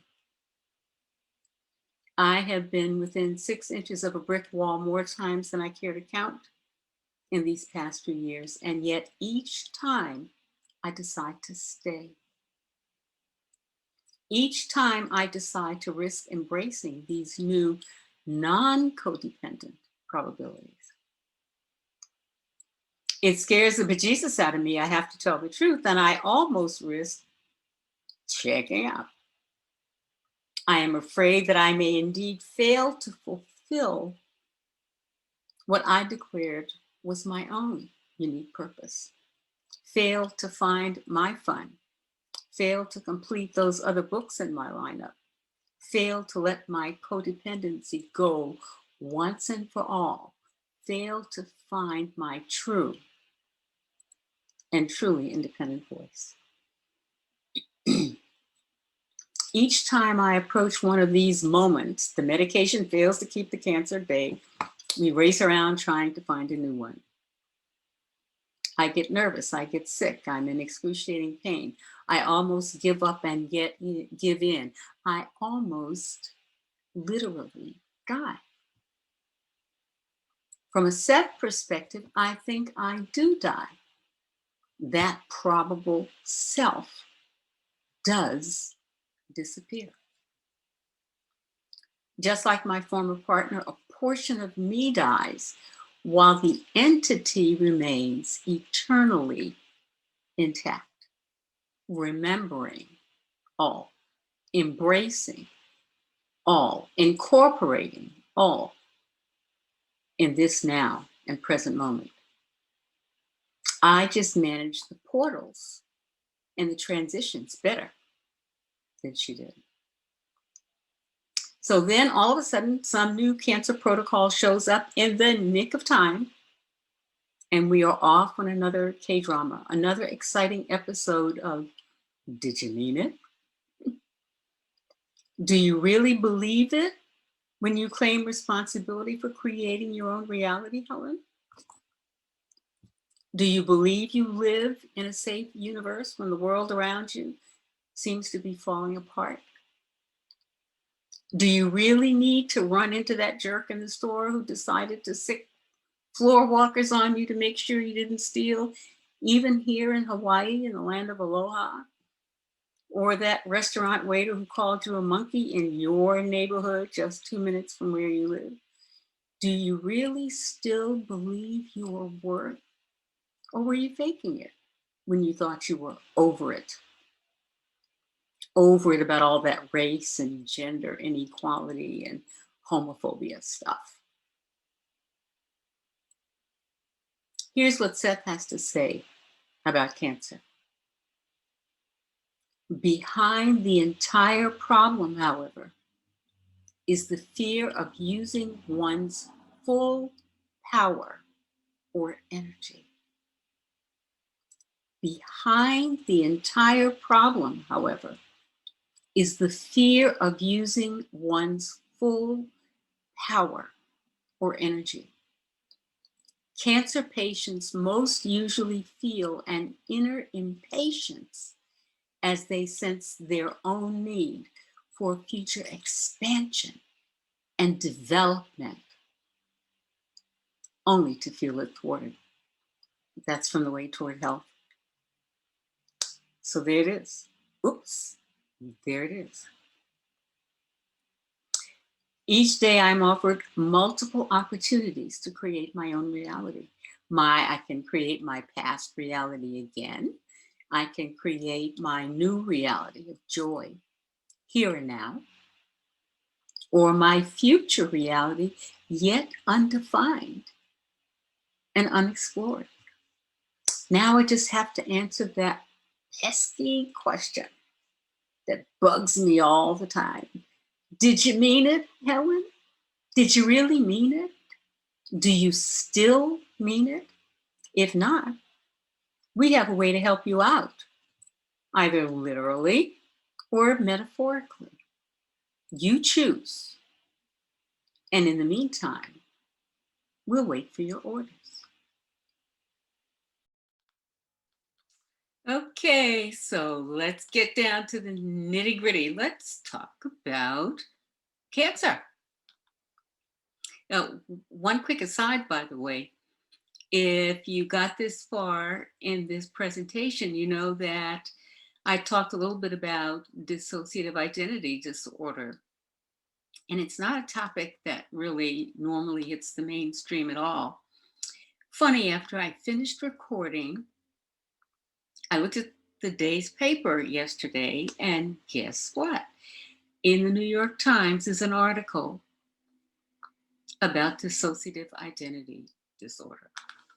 Who knew? When you think about this from a Seth perspective, it's just a hoot. I have never seen such an article before.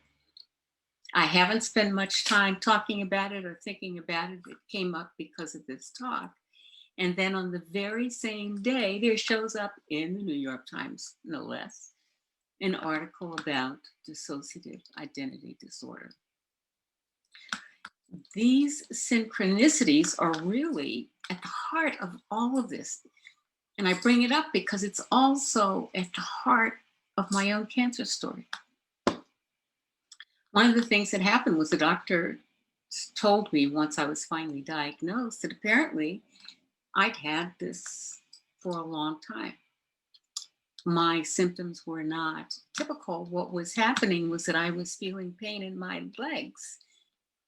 And then when they ran tests, I was diagnosed with breast cancer. I mean, come on. How do you get breast cancer through a leg diagnosis? But that's where the pain was, that's where they looked. And when they checked, there were absolutely no cancer cells in my breast, but they found them in my legs. And then that made me go back and think about a colleague with whom we worked at UMS, University for Metaphysical Studies, back in Santa Fe 15 or more years ago. And she's from South Africa. Went back home to visit her family, gave me a call and said, She was not going to be able to come back and work with me at UMS because she had pains in her legs, got diagnosed with cancer, and she was dead in 5 weeks. She said, I'm not coming back to Santa Fe. She left wherever it was that she had gone to visit her children, and she was gone. I hadn't thought about that in years, and then all of a sudden, I'm going to see a naturopath because I've got trouble with my legs. And the naturopath is the one, not the physicians at Kaiser. The naturopath is the one who said, hey, you better go check out, see if you can get some tests for cancer. So already there are all of these past, present linkages that just don't seem to make any sense at all. The doctors were going to have me, at that point, I was really quite sick, it turns out. And they were basically going to do the same thing with me they did with my friend in South Africa. Check me into the hospital right now and let me just go on my way. I said, no, I want to go home. Thank you for sharing. Thank you for giving me this very interesting news, which I could not fathom. Breast cells in my legs. Okay. But I want to go home. So already this was weird. And then, weirdly enough, we were talking, my partner and I were talking with family about this. And it turns out that her nephew was in the biopharmacy business. And within the last 6 months, he had helped to bring a new cancer drug specifically for the treatment of breast cancer to market. It was not well known, and he said, hey, you guys, we talked with us, and he said, check out this drug. Now, remember, they had told me I'd had this for a long time, maybe as long as 30 years. He said, oh, why don't you have your doctors, your oncologists, check out this new drug? This is my partner's nephew bringing a drug to market on less than 6 months before my diagnosis. Turns out it was a fabulous drug. It was my first line protocol. And that became, based on my experience at Kaiser, their standard treatment for newly diagnosed patients with breast cancer. I mean, how do you make this stuff up? How do we have these things happen where somebody that I played ukulele with refers me to a naturopath who says, go check out, because you got this leg stuff, go check out a Western doctor who says, oh, by the way, you don't have any tumors in your breast, but you got breast cells in your legs and they're malignant. And then the nephew of the girlfriend says, oh, by the way, there's this new drug. Try it, you'll like it. And I did. It was fabulous, 24, 25, 29 months of extraordinary health, extraordinarily improved health based on probabilities that were just flying all over the place. So then the other thing is, so we get that, that's kind of cool, we kind of go, wow, if he hadn't told us about that, I might have been on a different drug, I would have had a completely different experience with this probable outcome. So then I go and visit my oncologist at Kaiser, and some people have very positive relationships with Kaiser, some negative, depends on your experience. But I get a young whippersnapper doctor who's cool. But one of the first things I do when I go to see him, Ms. Seth here, is, look, let me tell you something, doctor. I have not always been old. Don't mess with me. And you know, and we have developed this absolutely remarkable relationship. And of course, looking at me, and I'm Black, he goes, right on, right on. I said, look, I haven't always been old. Don't mess with me. He said, yeah, right on. So we laughed together. And this physician has learned to accept in his own way my definition and my worldview. So the word I use, I don't say to him, you create your own reality and you can't kill me and I can only kill myself. I don't go into all that. What I say to my providers is, I'm a minimalist. I don't say I'm a Seth reader, I say I'm a minimalist, you know. The best we can accomplish with the least amount of intervention is where I want to go. Because I perceive these things to be biofeedback mechanisms for me to tell me what I need to do on the inside in order to accomplish value fulfillment, success, life, living on the outside.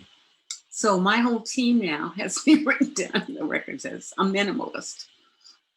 Are you willing to try this? Would you like to try this? Yes, you know, maybe now we'll watch this, and then maybe later we'll look up something else. I've got an entire fabulous team of people who give me information in a variety of ways, through conversation, through tests, through, I get monthly marker checkups. And those things give me hints about what I need to be doing, thinking, deciding, acting upon. What have I noticed? What have I not noticed? What have I missed? How am I getting off track? And abandoning, once again, my purpose, my timetable, my own desire for a fulfilling life. I had one physician just tell me, you know, I was in a lot of pain. And I had one physician say to me, you know, Helen, why are you holding on? This may be the moment where you just let go and leave. Well, I guess I was too ornery to do that, but I heard her. It's like, you know, you're pretty close to the brick wall here again. Do you want to go? Do you want to stay? If so, how do you go? How do you stay? And why are you still here? And that was probably 4 years ago. And this physician, who has since been promoted at Kaiser, sent me the most beautiful email before she stopped being my primary care provider. And she said, thank you to me, the patient. Thank you. I learned so much from you. And I will always appreciate that relationship. And I have a new physician here, a young physician. And I would love for her to work with you because I think you will help her become also a better doctor. So this is this interplay. Do I say, I'm a Seth reader, you know, I'm a Seth reader. I don't take any drugs. I don't take any tests. I just sit in my corner, meditate, go on, and assumed that if I live, I decided, and if I die, I decided. It's always, for me, an interplay. I'm not pro or against naturopathy or Western medicine or, who knows, pet therapy.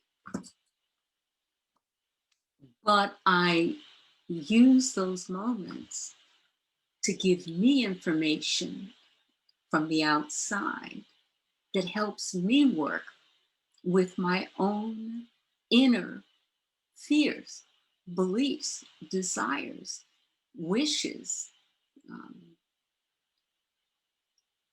measurements of joy.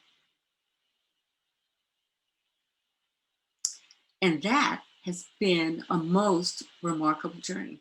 So every month I get my markers, I get my little stories about how I'm doing.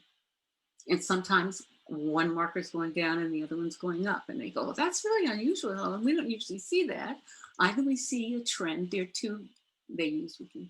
We see a trend up or we see a trend down. But you, ambidextrous, all those other things I talked about earlier, you're going in two different directions at the same time. What is this? We don't see this. I giggle, I think about it, and I realize that in that moment, I am at the intersection of another choice, another decision. What's it going to be? And that in that moment, I am choosing the next of a zillion probable realities I'm going to experience. And it's awful to say, my poor partner has been through a lot with me. How can I say, this is really interesting, Sometimes it's even fun to see and realize the power of choosing life or death, of choosing treatment, of choosing purpose and joy. And even in those moments, I've chosen some pretty excruciating pain and said, then at that moment, beam me up, Scotty. If there's one thing I'll check out, it's really intense pain. And I've even found myself in those moments of despair, which come and go. Oh, Helen, you really did it this time. I don't know if you're going to be able to come out of this one. You've taken it too far. You've tested, you've pushed the boundaries too much. Look at this, you've gotten yourself in trouble again. So then I'm back at each one of these crossroads, each one of these intersections, reminding myself, what was it? You said something about purpose when you were 4. What was it that you said you were going to do and you haven't done yet? Well, here we go. It's like, well, yeah, you published the one book, but you had a list of 4. How's it going? I'm in a little writing group. How much writing of my own am I doing? How am I drifting toward codependency and doing other people's work instead of my own? How am I finishing something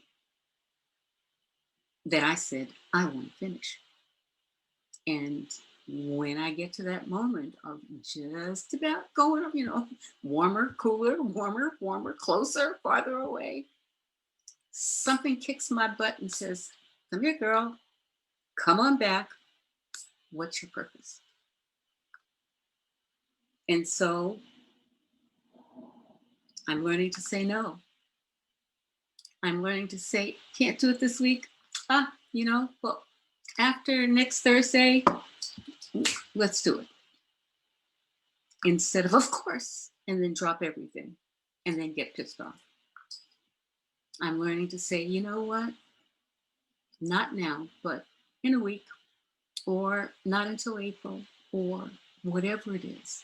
So my old issues of putting my life on hold present me with the opportunity to go back to those old issues, back, forward, backwards, back to the future, and drudge up that old crap again, or say, you know what, carve out your time, book an appointment for yourself, write. So now I'm in a writing group. We meet 3 times a week. Show up. I've only missed a couple of times. One, getting ready for this presentation. But what I've been doing was writing while my group was writing. It's just that I wasn't sitting there writing with them on the screen because I was doing this. I'm still giving back in various ways. I'm involved in local politics, national politics. I try to support people behind the scenes, you know. I find ways to be of service that don't destroy identity in ways that make me feel good about the service I give, and not about a martyr who's doing someone else's life instead of her own. So, a couple questions that I ask myself all the time while I deal with these challenges. By the way, the next time you see me, I may not have any hair. The hair that I finally love to learn to love is disappearing. It may keep disappearing or not, because my honey found out something about a product that actually soothes the scalp. Who knows whether I'll have hair or not? I may have it, I may lose it, whatever. In each of those moments, I am choosing. So I ask myself, and maybe you can ask yourself, what one action or priority will put me back in the center of my life? What one thing can I do today, in this moment, that will center me in my life? That's one question. And I try to ask that question in one form or another every day. Second question, what gifts did I not express that need to be expressed? And what dreams do I have left to be fulfilled? Why am I still here? What is it that I want to show and share like this? Those questions center and anchor me. And those are the questions, frankly, that keep me alive, both literally and metaphysically. So look for those questions and answers for yourself and see what you come up with. It is possible to live with cancer. It is possible to die with cancer. It is possible to live without it and die without it. And of course, Seth says, if you want to live, nothing can kill you. And if you want to die, nothing can save you. That's where we are. So thank you for watching me grow and evolve over the years that we've known each other. And thank you as a community for helping me stay anchored in this reality, in this time. We do this together, and we do it through our shared interest in the Seth material. I miss Mary. I miss Mike Steffen. I miss Rob, with whom I communicated for years. But I also am immersed in this amazing now, where they can dart in and out, I can dart in and out, and you dart in and out of my life. And I appreciate you for that. So now it's time for questions and answers. I hope I haven't talked the whole way through. Bye.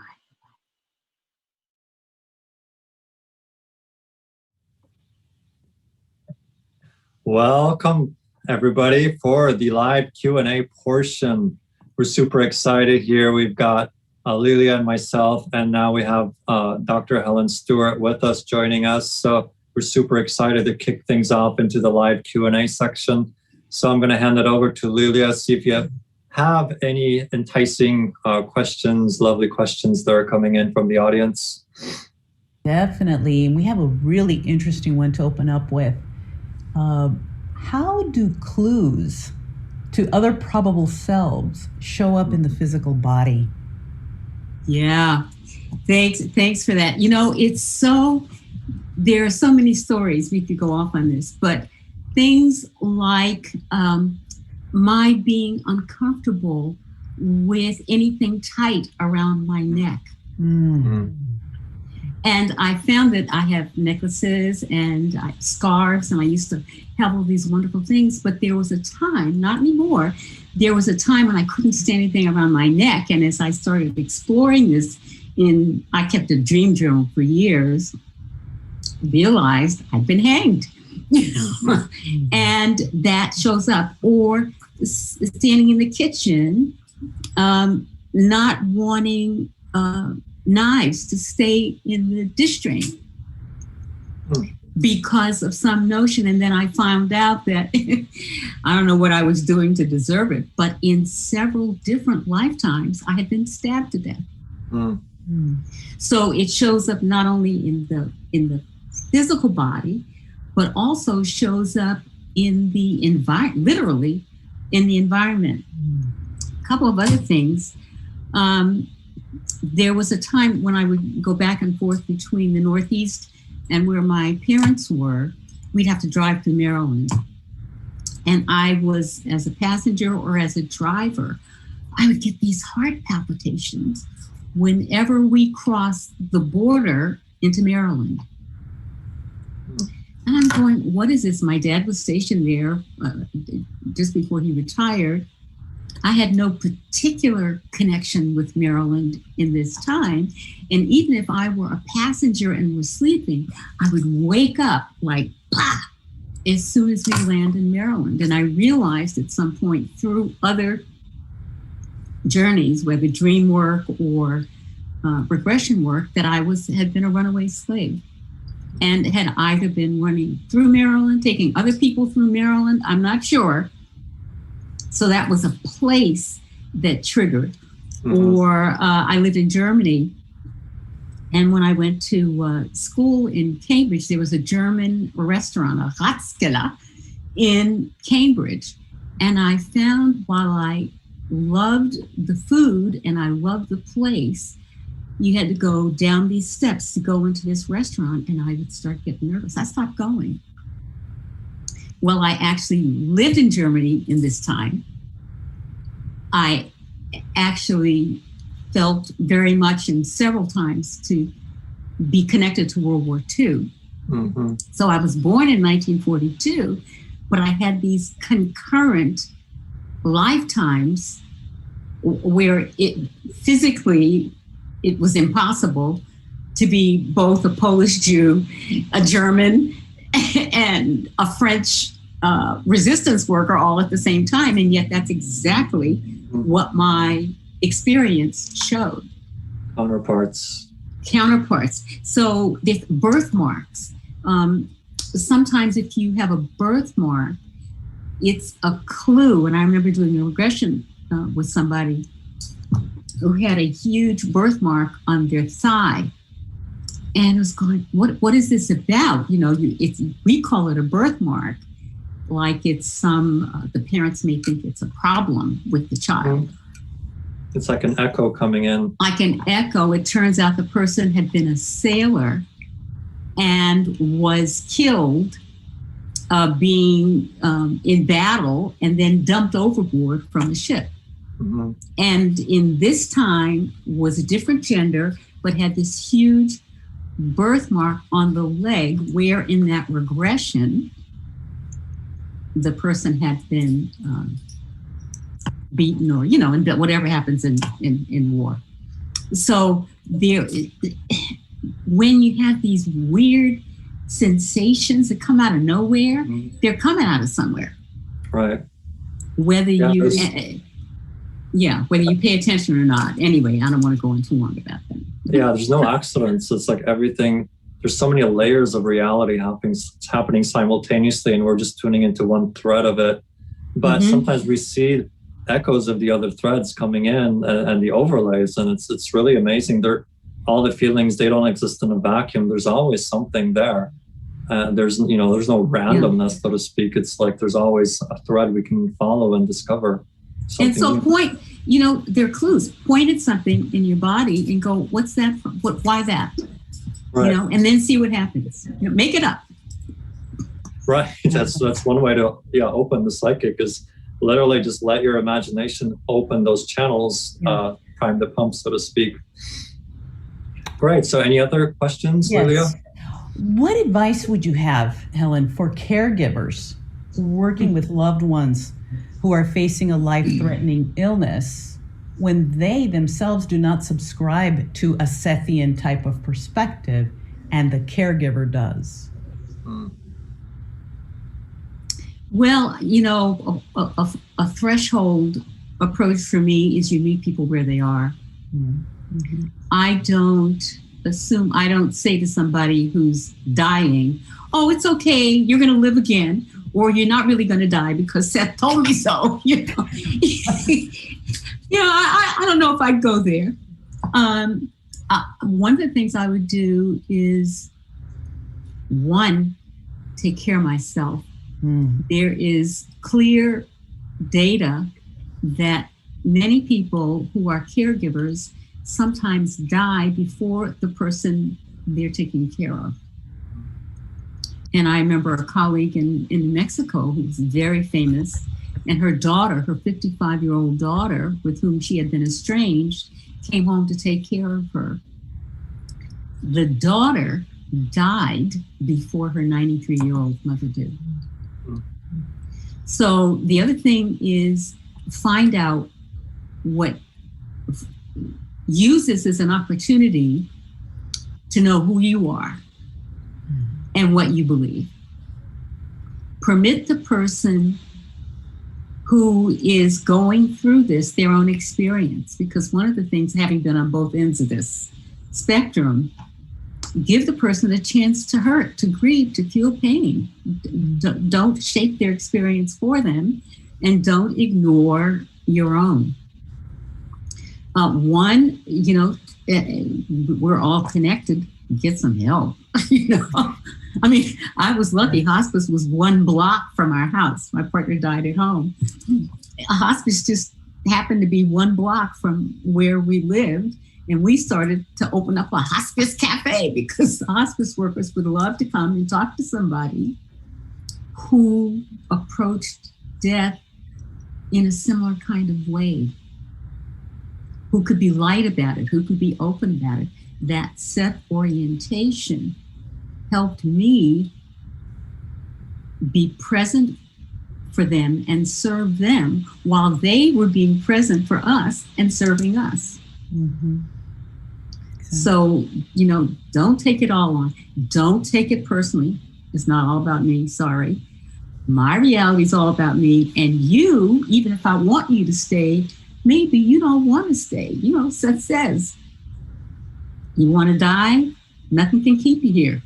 You want to live? Nothing can kill you. So give up the responsibility for another person's living or dying. Sorry, we just don't have that power. Yeah, so something that makes me think of this idea of we're responsible to show up as ourselves, but we can't be responsible for other people. Just a nice way of differentiating that. Mm-hmm. And be with the person, whatever that person's worldview, be with them and be with them in their world for this important moment. Thank you. Well said.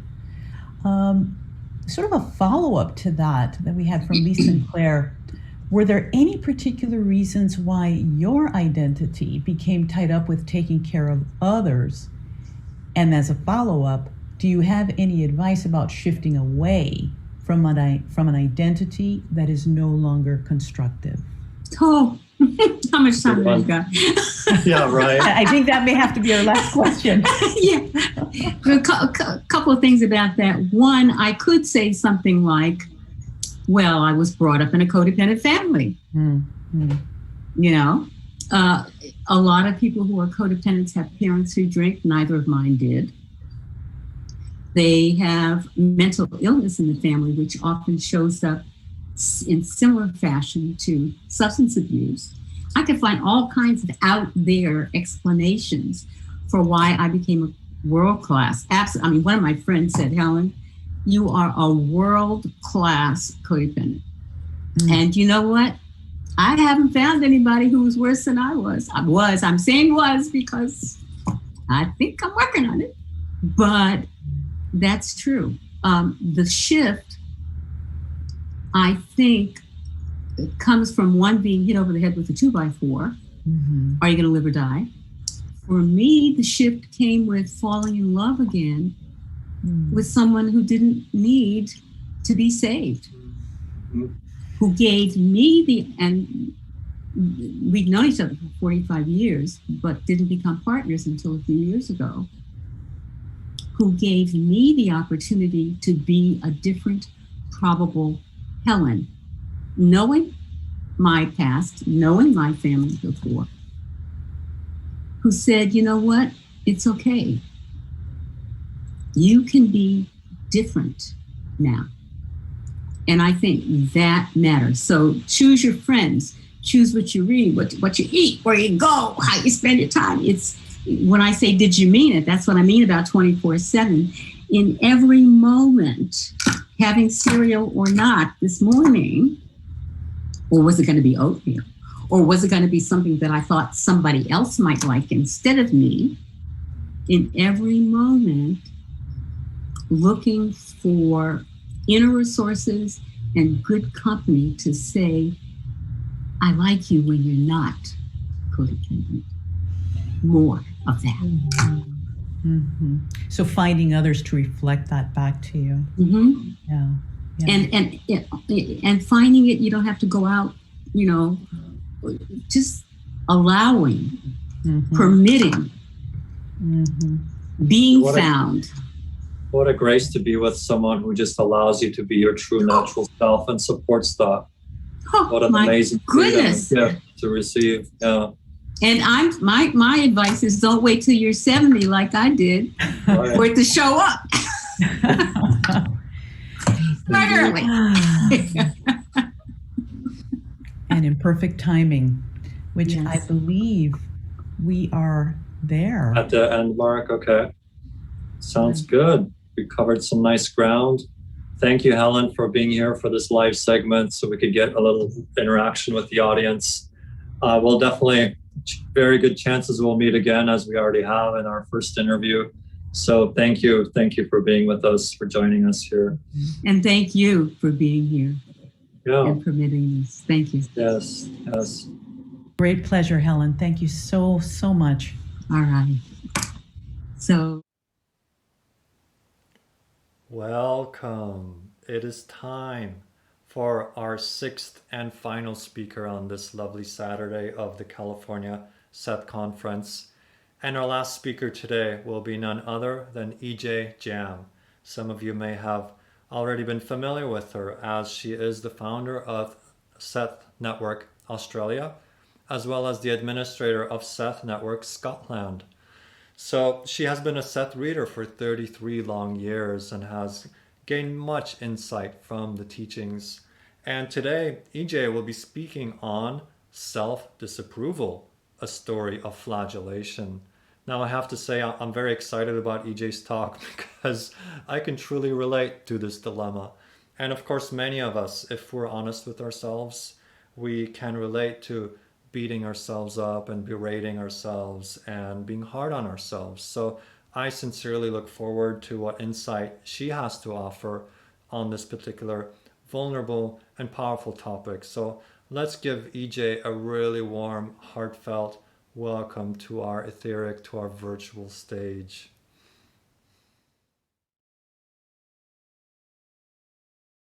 Hello. and welcome to the California Seth Conference of 2021, now in a new digital format and freely available to everyone. We have Tom Leichardt and Jeff Kiefer to thank for making it all happen. You guys are my heroes. Thank you. I presented at the last physical California Seth Conference held in San Mateo in 2015, and I feel so blessed to have met Lawrence Davidson. He was absolutely adorable. And as most of you know, he was a student of Seth and Jane. He organised the iconic and long-standing California Seth Conferences for many years, but passed from this reality in 2016. His legacy lives on, and I'm thrilled that we can continue to share Seth with the world. I met lots of other great people at that 2015 conference, but the highlight was meeting two remarkable people who drove across the US from Arkansas to meet me and hear my presentation. I was incredibly flattered, and we became fast friends. Jan and Jim Precure, I love you guys and miss you so much. Can't wait to see you both again. After all that, I guess I better introduce myself. My name is Ejay, and I'm from Queensland, Australia. Couldn't miss the accent, right? I've been a Seth reader for 33 years, and in 2014 I founded the Seth Network Australia Facebook group, which is now more than 2,000 strong and growing. I also took over the Seth Network Scotland group in 2015 to keep it from shutting down when the admin no longer had time for it. I am deeply grateful to my friend Linda English for administering the groups when I'd been unable to do so this past year. Linda also administers other Seth groups and is incredibly dedicated to the Seth material. Thank you, Linda. I love and admire you and can't wait to come visit when travel is normalised again. I also want to thank Linda Maddendal for her ongoing friendship and support. She has written 8 award-winning Seth-based books and is a legend in the Seth community. Hi, Linda. Lastly, I would like to thank Chris Galpin, admin for Fans of Seth Facebook group, who I don't know and have never met, but who created the Seth search engine Finding Seth, which makes it so easy to search for pretty well anything in most of the Seth books. Thanks, Chris. You're amazing.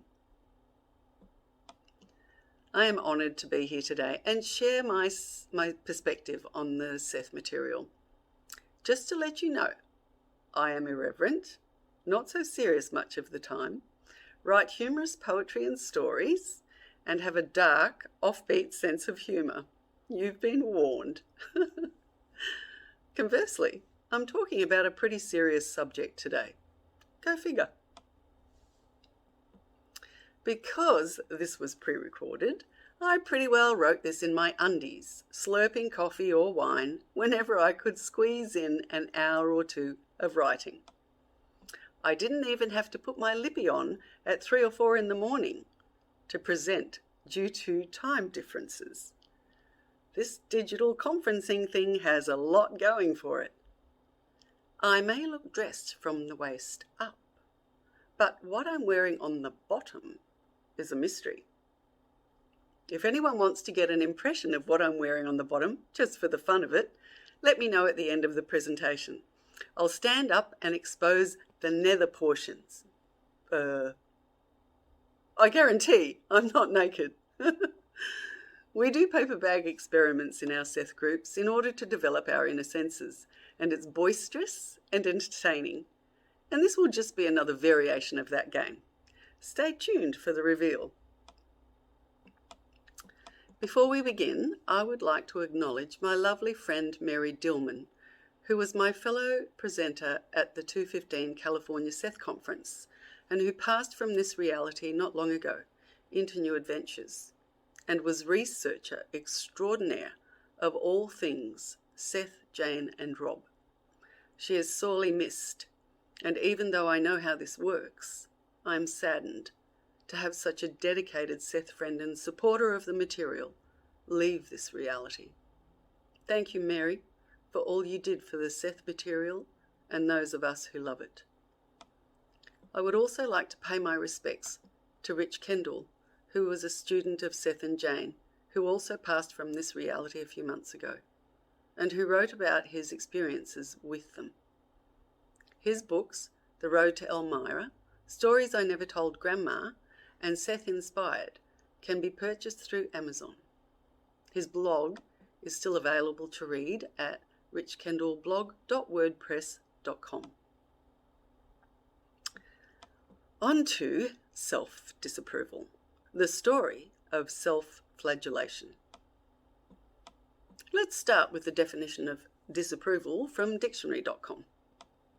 Disapproval, the act or state of disapproving, a condemnatory feeling, look or utterance, censure. When Tom told me the conference was focused on everyday Seth and applying the concepts to our daily lives, I had just read a few passages from the personal sessions books about Jane and Rob's self-disapproval. I thought self-disapproval is pretty well endemic to all of us, and so the subject matter for this presentation was settled. To start the ball rolling, let's have Seth's opinion. When you really believe disapproval to be a virtue, and you believe in virtue, then you obviously find yourselves in a position where the more you disapprove of yourself, the better person you think you are. A contradiction of the most insidious nature. For how can you approve of a self you disapprove of? When we disapprove of ourselves, we are metaphorically flogging who and what we are, as Christian monks were wont to do over the centuries, using a horsehair whip, hoping for absolution of their sins by a vengeful God. Seth stated above the insidiousness of virtue linked with self-disapproval. So today I want to talk about self-disapproval and the devastating effects it has on our psyche. I also want to offer up Seth's explanations about self-disapproval and his suggestions on what to do to change it, and how to approve of our uniqueness in the face of a fickle and often shallow society. Some of you might say, oh, come on, Ejay, we know all about disapproval. We don't need you to tell us about it. And I would agree. We do know about disapproval. And we, every single one of us, has experienced it from others and ourselves. But are we actually aware of the real impact of self-disapproval on our lives? It can be terribly severe for many people who spend a lifetime struggling with the emotional and physical effects of habitual self-disapproval. Seth discussed it many times in reference to Jane and Rob's personal lives in the Personal Sessions books, trying to help them understand and change their own self-disapproval, because it had such a major effect on their lives, especially Jane's. Most of you know that when Seth talked about Jane, he called her Rupert, her entity name, and Rob he called Joseph. He said, Rupert has not had his own approval. The physical symptoms are the physical materialization of that disapproval. They serve as a constant reminder of his imperfections. But imperfections in relationship to what? The same to a lesser extent applies to you, meaning Rob. If you're a Seth reader, you know approval and disapproval are based on beliefs. And if you are aware of what you approve or disapprove of, then it's a great way to start uncovering negative beliefs and a great method to become more aware of what you think is true. Seth explains that if you want to know what you think of yourself, then ask yourself what you think of others, and you will find your answer. We make so many split-second decisions based on our beliefs every moment of the day. Do we ever stop and think, wait, what? What was the basis of that verbal fart? And exclaim to the unfortunate person talking to you, Let me stop myself right there and get to the bottom of my belief pile immediately, in case I have a dementia moment later and forget to investigate the underlying beliefs once I'm home. Fat chance. And if you did, most people would think you're in need of medication. I actually have forgotten to examine myself a couple of times once I'd gotten home because I got distracted. Personally, I'm generally on automatic pilot during the day, and most of us wouldn't even think of digging into the quicksand of our beliefs while going about our business. It would be incredibly impractical, and honestly, I can't go through my day second guessing why I've decided something is negative or positive, even though I might internally signal myself for later exploration if an emotional alarm goes off in my head. That's the self-observation Seth talks about. But right then, it just is at that moment, while I'm busy getting things done or being on time or late and doing what we all do with our daily schedules, routines, and obligations. It's only later when I have quiet time that I start to contemplate the nature of some of my beliefs and why different things are negative or positive to me. Seth told a friend of Jane and Rob's, "Observe yourself in conversation. I do not mean to watch yourself so closely that you cannot think, but observe your own reactions and your thoughts." I've noticed that there is a part of me, almost like a vigilant little grandma, sitting on my shoulder, listening to my conversations, and sometimes pursing her lips and shaking her head with disapproval at things I've said or things other people have said to me. For example, why did I disapprove of my friend's statement about being a woman? Did I think she was being sexist? Did I think she was old-fashioned in her views? Shoulder Granny was vigorously nodding her head, and from my perspective, she was being sexist and old-fashioned. But I don't judge her for her beliefs, and I still love my friend and accept her beliefs are different than mine. If I couldn't accept our differences, then I would have to walk away from her and find people to be around whose beliefs were more in line with my own, like probably you guys. Or maybe not. Because if we can't accept differences of opinion, we might just create adversity and conflict on an individual and mass basis. And isn't that how wars started? I mean, look at recent world events with its overabundance of fear and loathing, not just in Las Vegas, but everywhere. It showed us all too clearly how hysteria and panic can overtake whole cities and countries, mass events. When Seth talked about the Jonestown mass suicides in Guyana in 1978, he called it an epidemic of beliefs, and that's what I imagine he would have said about the current world situation. Here's Seth.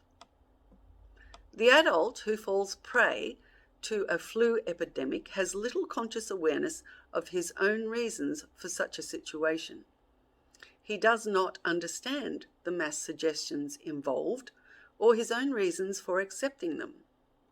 He is usually convinced instead that his body has been invaded by a virus, despite his own personal approval or disapproval. Despite his own personal approval or disapproval. He is therefore a victim, and his sense of personal power is eroded. That's how emphatically he made the point. He repeated, despite his own personal approval or disapproval, which he rarely ever did. So, disapproval is a very powerful factor in our psyche and can be extremely harmful individually and en masse. Let's face it, we all want approval and acceptance, but at what cost? The question is, what might we have to give up to be approved of by others. At home, at work, and in society, we're surrounded by expectations of how we should behave and speak, as well as our expectations of ourselves. And that's why Seth advocated to Jane and Rob why it was so important to question their self-disapproval, and made it clear that self-disapproval erodes self-confidence, makes us uncertain about our abilities, and creates conflict within ourselves.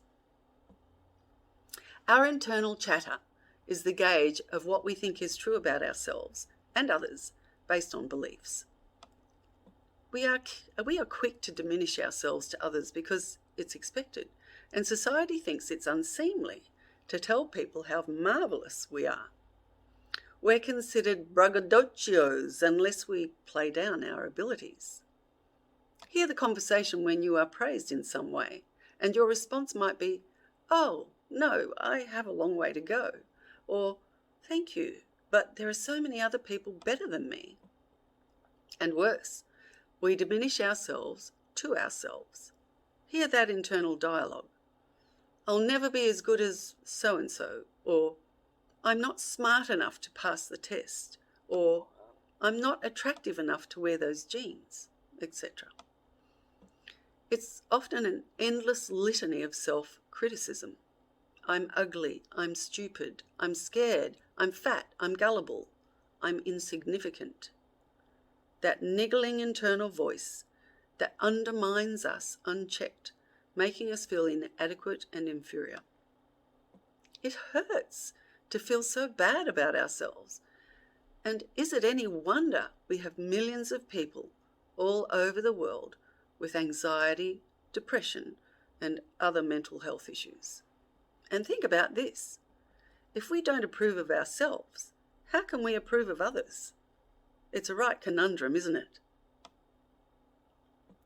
Seth said that generally in your society you grow up taught by many sources that self-disapproval is a virtue.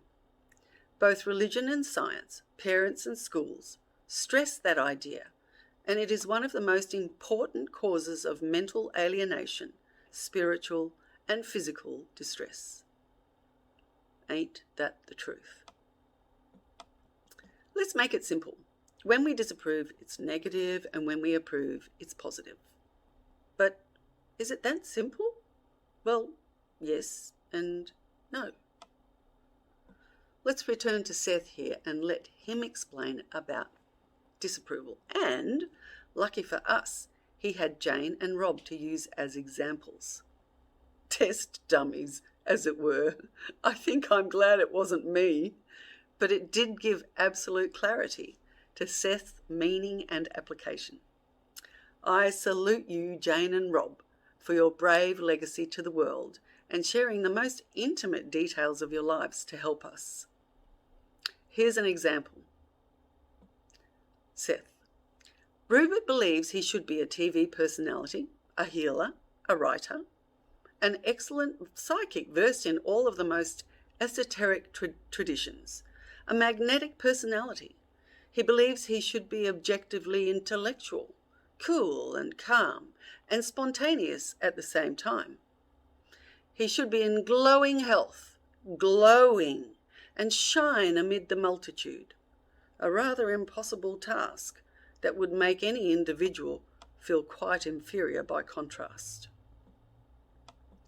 Like most of us, Jane and Rob struggled with their beliefs and feelings of self-disapproval, while Seth tried to help them become more aware of what they expected of themselves and each other. More often than not, we expect so much of ourselves, we make it almost impossible to meet those expectations and unknowingly set ourselves up for failure and self-disapproval. We are recipients of disapproval from a vast array of areas, including families, friends, workplaces, society with its cultural norms, religion, and science, which are all guilty in one way or another of bombarding us with expectations of compliance. And I don't know about you, but I am bound to disappoint someone along the way and be the recipient of disapproval from any one of those groups with alarming regularity. I disappoint my mother routinely because I don't share many of her ideas or beliefs, but we still love each other, and I have to accept our differences if we are to communicate without conflict. And it's the same for her, even though she doesn't like it and mutters at me quite often because she thinks she knows what's best for me, and at times maybe she does. But I make my own decisions because I know I'm creating my own reality, even though she does not believe or approve of that premise. At a superficial level, then, disapproval seems pretty simple, but it gets complicated the more we look at it. I'll give you an example of a personal experience leading to confusion and resulting in self-disapproval. I've always been extremely athletic, and when I was 10 years old, I was awarded Athlete of the Year and Dux of the School simultaneously. But I wasn't allowed to keep both awards and was told it was unfair to other students for me to have both. So it was decided for me that I keep Athlete of the Year and they would give Dux of the School to somebody else. I thought it was because I didn't deserve to be Dux of the School and I wasn't good enough to have it. My intellectual and emotional self-esteem was battered by having the award taken from me and generated a belief that I wasn't good enough or smart enough to excel scholastically, and permeated the rest of my school years. It can only take a single event to undermine a child's self-confidence and then seep into their subconscious for the rest of their lives. As an adult, I realised I rather liked academia and went to university later in life. But having read Seth in my 20s, I didn't agree with most of the theories being shoved down my throat. So in order to pass, my mantra became, tell them what they want to hear and do it better than they do. I passed with honours, which amused me no end because I barely believed a word of what I'd written in most of my assignments.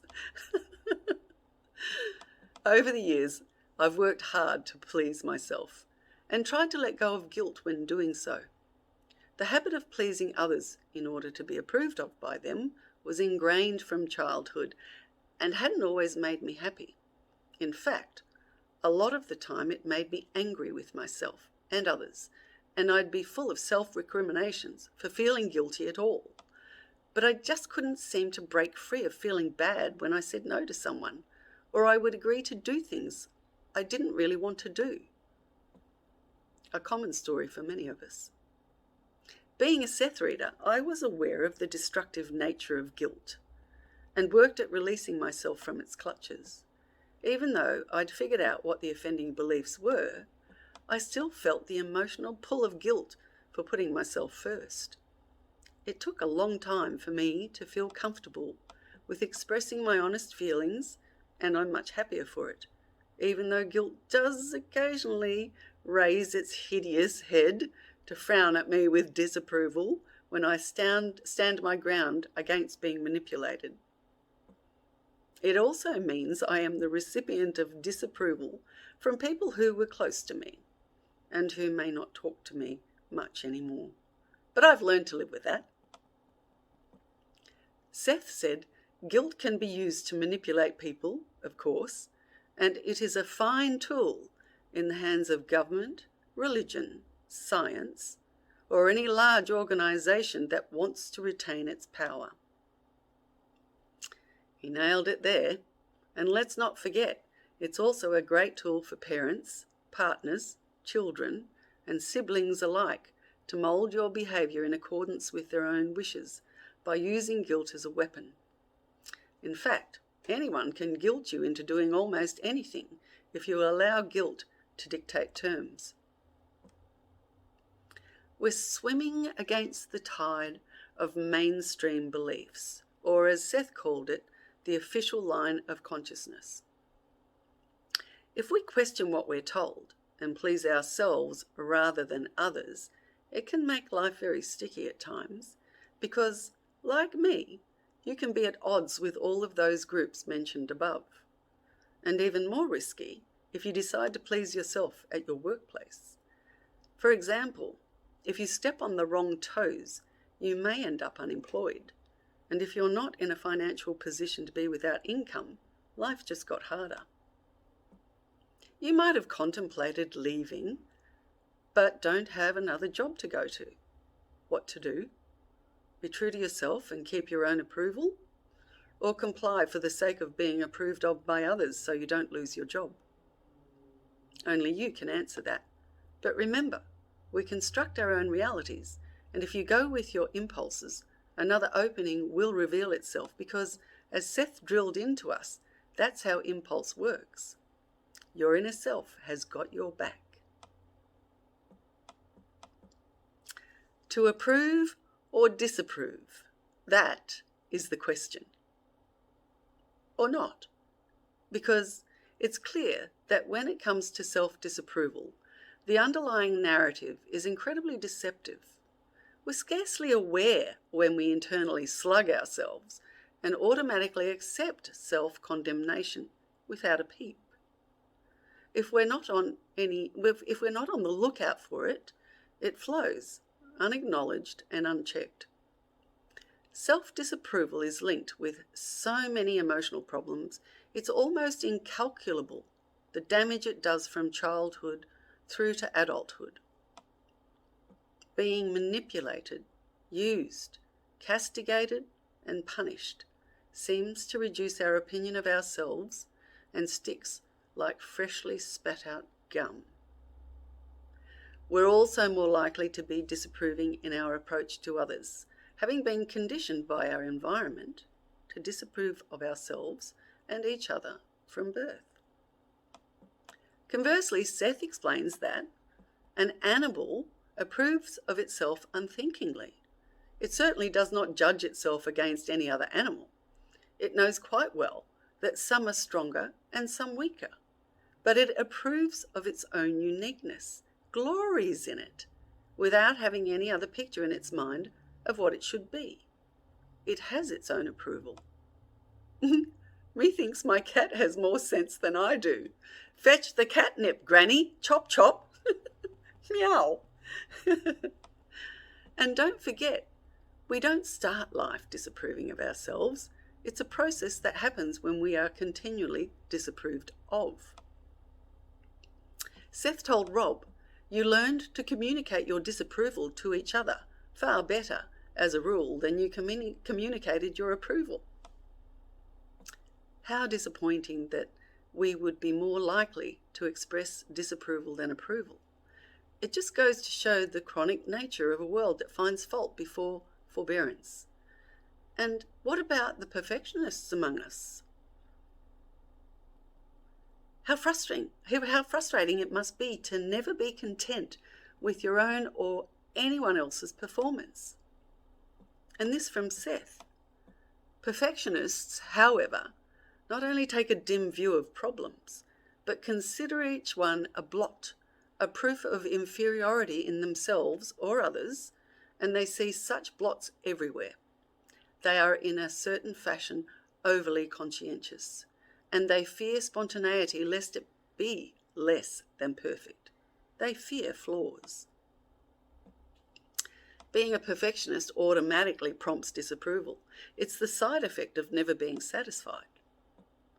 More than ever, we must question the motives of mainstream media, social media, and society, which advertise and reinforce ideas of inadequacy within each of us by promoting the corrosive practice of comparison.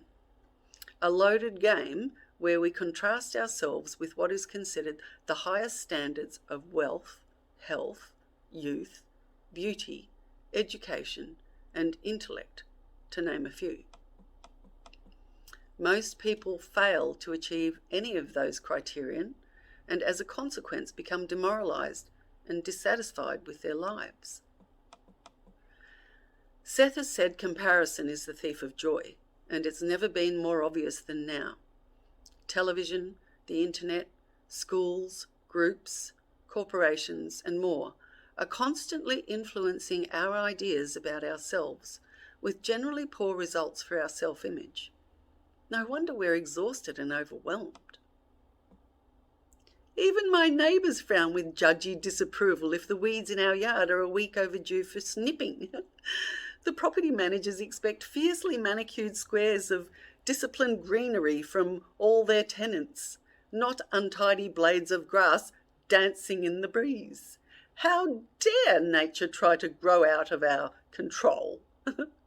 Disapproval etches itself in every line of their faces as they hand out notices, warning of inspections for infractions of occasional untidiness.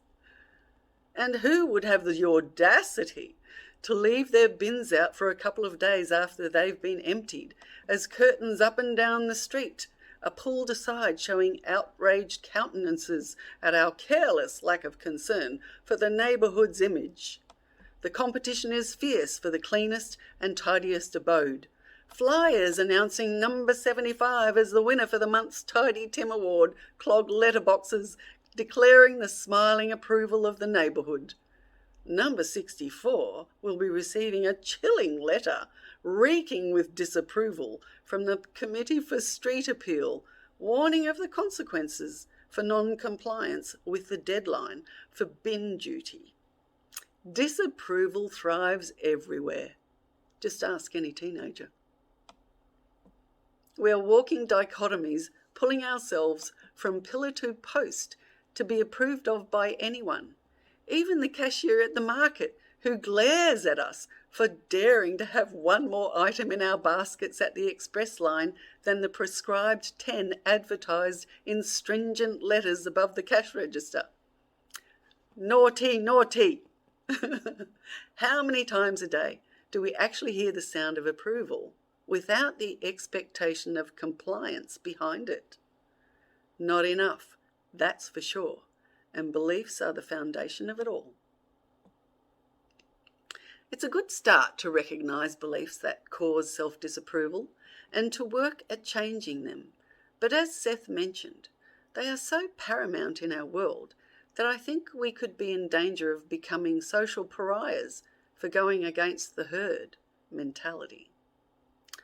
I rarely talk about my beliefs or the Seth material with family or friends because it seems to make them feel uncomfortable, as if my ideas might be infectious and the thought police could be waiting in the wings to arrest me for independent thinking.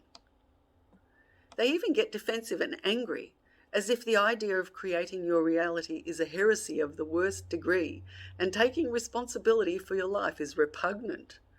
I am asked stringent questions like, how can we take responsibility for things that aren't our fault? And how can we change our lives when we have no control over it? Being at the mercy of events is still the most prevalent belief in the world, and if you question it, you are in danger of confronting a pack of official denouncements.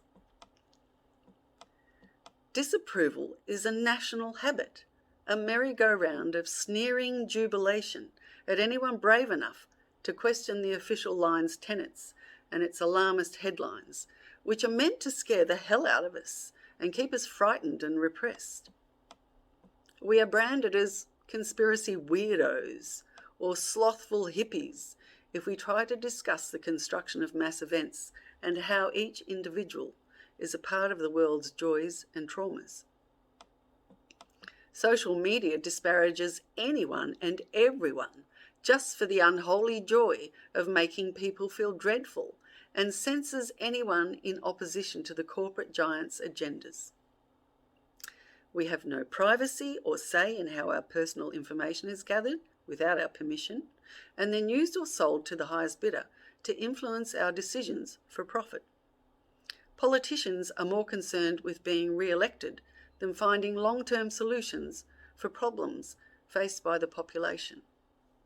We are at each other's throats like a pack of slathering wolves without pity or care. Self-disapproval escalates as we are browbeaten into societal submission. It's enough to give anyone an ulcer. As Seth told Rob Butts, You have a nervous stomach. And I would have one too if I were forever taking sides against myself and not approving whatever side I happen to be on at any given time. Sound familiar, anyone? It seems hopeless at times, and disillusionment could totally crush us.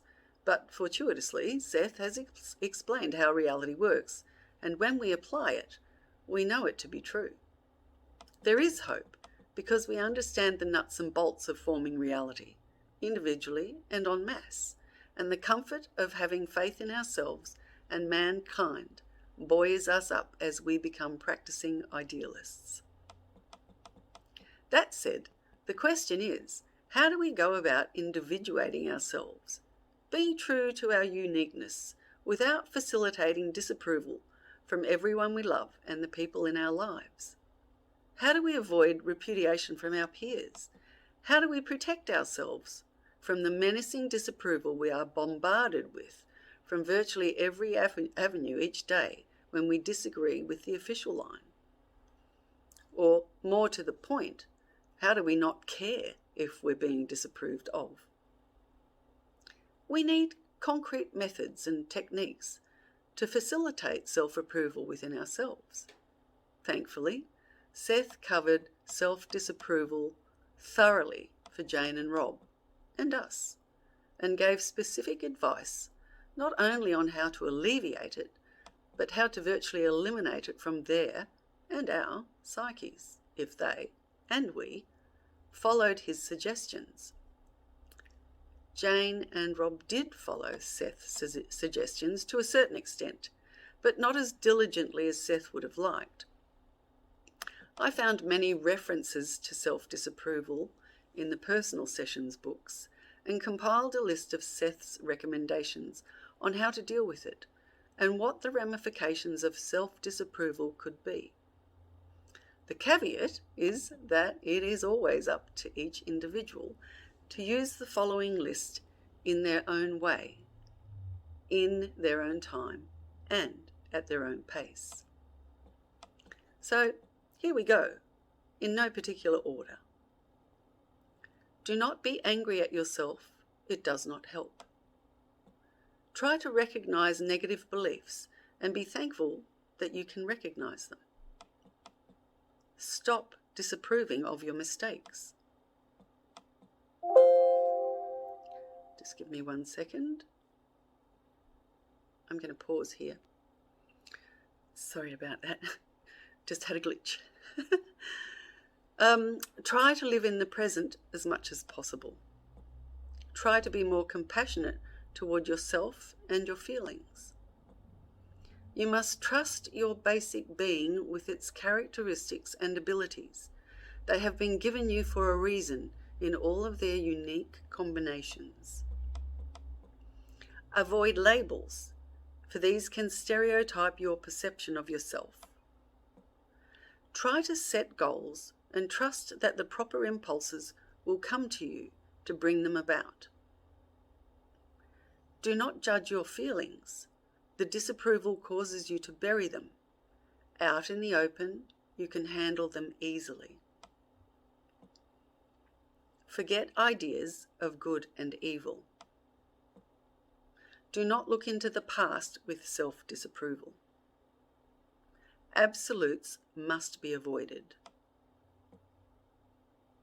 Do not use labels. Did I just repeat myself? Well, it's worth repeating. Use the following list as a daily reminder. 1. I will approve of myself, my characteristics, my abilities, my likes and my dislikes, my inclinations and disinclinations, realizing that these form my unique individuality.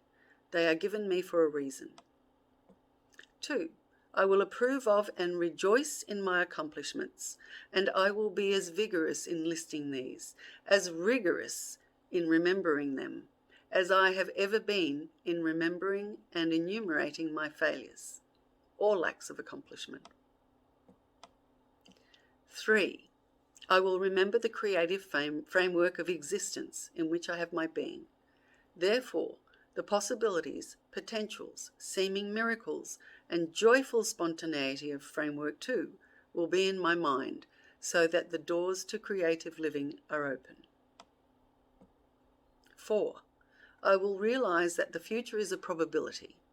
In terms of ordinary experience, nothing exists there yet. It is virgin territory, planted by my feelings and thoughts in the present. Therefore, I will plant accomplishments and successes, and I will do this by remembering that nothing can exist in the future that I do not want to be there. Seth also said, the list I just gave you, the one we just heard, is important because if you do not value your abilities or approve of yourself, then you cut yourself off from using your own abilities. You deny yourself their aid and help because you do not recognize your own abilities as such in the true sense of the word.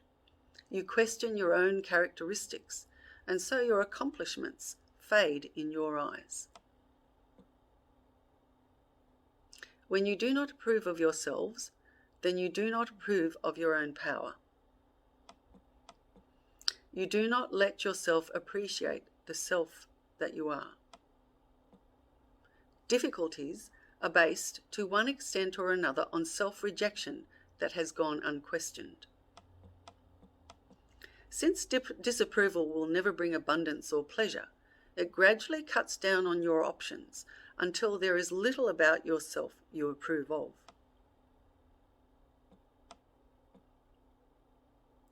And Seth, I'm still saying what Seth said.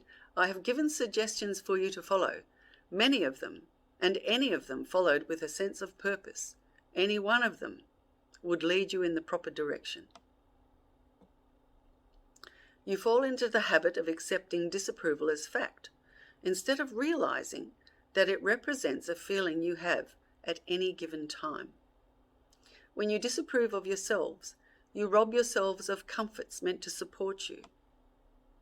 You are disapproving of your natural characteristics, as if an animal took a dislike or dissatisfaction to its own colour. When you allow yourselves to disapprove of yourselves, you automatically darken your day and its accomplishments. Disapproval erodes your attempts to change. You often expect too much of yourselves. This makes you dwell upon any difficulties so that any blemishes are overly emphasized and any accomplishments taken for granted, and you are left with a sense of disapproval. You have been geared to disapprove of yourselves. You have been taught to judge your performance in a very shallow fashion, according to social mores and sexual affiliation, and when you are breaking out of those patterns, you may indeed feel betwixt and between. All deep aspirations and unconscious motivations, all unspoken drives, rise up for the approval or disapproval of the conscious mind and await its decision. It's not what you do, but your attitudes about decisions that is important, and fears are understandable and natural, but to be ruled by them is not. The suggestions should be followed with an overall sense of purpose and continuity. Well, that sums up Seth's wise words about self-disapproval, and I would like to add a few of my own. Keep in mind your accomplishments and positive attributes. Pay attention to the small things that give you pleasure. Pull yourself up if you're making disparaging remarks about yourself or others. Remember to enjoy praise and compliments. Listen to internal dialogue. Your most important job is just to be you. Try not to compete for approval from anyone. And lastly, be mindful of your own attitudes towards yourself. Now that we have covered ways in which we can approve of ourselves, I wonder if there is a role for disapproval. Definitely, yes, because we wouldn't be human if we didn't disapprove of things. There is nothing wrong with disapproving of anything, really. Everything has their particular likes and dislikes. Everyone has their particular likes and dislikes. I don't like bullies or deception, and I disapprove of limits to people's freedoms to voice their opinions, to create and express themselves. Many of us disapprove of the mainstream media with their incessant fear-mongering and manipulation. Many of us disapprove of violence and war, totalitarian governments and censorship. We know from Seth, if we experience any of those things, we have constructed them on an individual and mass basis, but it doesn't mean we have to approve of them. I don't approve of any number of things, which reflects my unique personality, and therefore I accept my feelings, no matter what they are, and try not to repress them. We know from Seth how unhealthy that is. If we want to be more balanced and generally happier within ourselves, then I think we must remember to find things about ourselves to approve of each day. When I was contemplating the subject matter for this presentation, I decided to become more consciously aware of my own self-disapproval, which I thought I had abolished years ago. To my surprise, I heard a few small internal criticisms still floating around now and then. I also felt somewhat defensive if criticised by someone else, usually my mother. There's always work to be done at uncovering beliefs, and worth the effort, even if we don't always succeed initially. At times, I feel like I've regressed back to where I was before I worked hard at applying the Seth concepts. But then I realise it's an ongoing adventure, and it's exciting to continue experiencing the wonder of creating my reality, even if I don't always go in the proper direction. I sincerely hope my presentation has informed and entertained you, and hopefully encouraged you to become more aware of what your internal dialogue is saying, and enabling you to stop self-criticism by looking into beliefs that undermine dignity and morale. If we realise we are self-critical, then we can work towards changing it and focus on approving of ourselves in order to become much happier individuals. Thank you so much for listening. If you have any questions, I will be happy to answer them when the Q&A starts. Now for the reveal. I'm going to stand up and show you. Careful, it's okay, it's okay. Oh, you can't see. I'll have to. There you go. You can see I've got what I've got on. What I've actually got on is a pair of lacy jammy pants. I'm in my pajamas, being very comfortable. Great to see and talk to you all. I hope you enjoy the rest of the conference. Thank you again.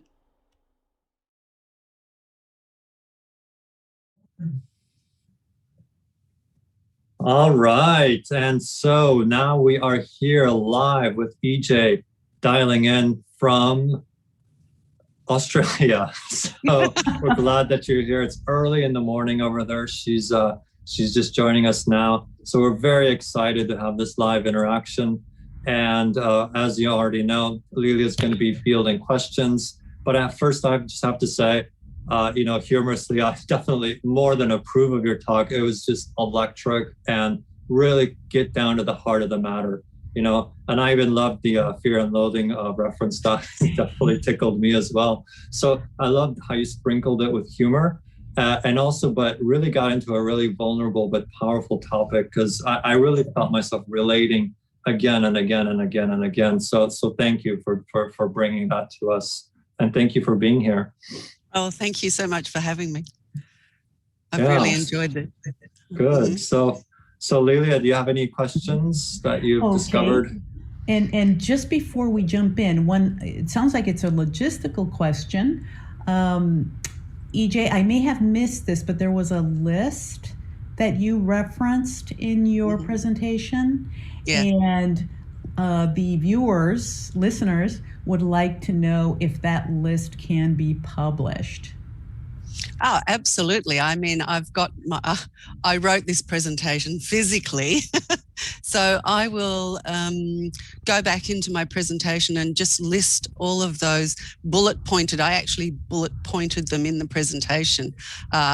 And did the audience, do you guys want me to include my own suggestions from my own experiences? Oh yeah, I think that would be brilliant. Sure. Yeah. That would be brilliant. Great Okay. follow-up. I will do that, and I will publish it on California Seth Speakers for everyone on the Facebook group. Also Sure, that's in great. Seth Network Australia and Seth Network Scotland, if that suits everyone. Perfect. Yeah, and then you can post it in whichever group you prefer and then share it to the others. That way it can all be interlinked together. Yeah, share away. Exactly. Fantastic. Okay, so we can go ahead and start. So with our first question, Ejay, how does it feel to reduce or abolish a sense of disapproval in your daily life?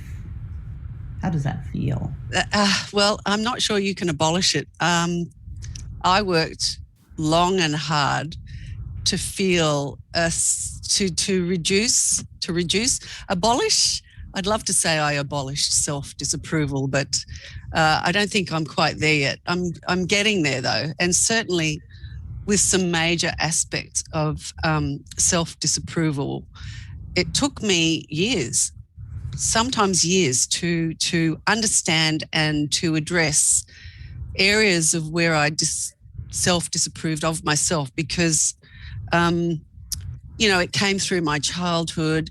It came through narratives that the family would repeat, those kinds of things. I mean, not that they were trying to be cruel, but they do it without even thinking. They say things about you that you take on. So that actually manifests itself in self-disapproval as an adult, and the narrative inside your own head. You say things to yourself automatically. You don't even, that's the whole point I was trying to make. We're not aware of doing it. Mm-hmm. That narrative just continually goes on in the background.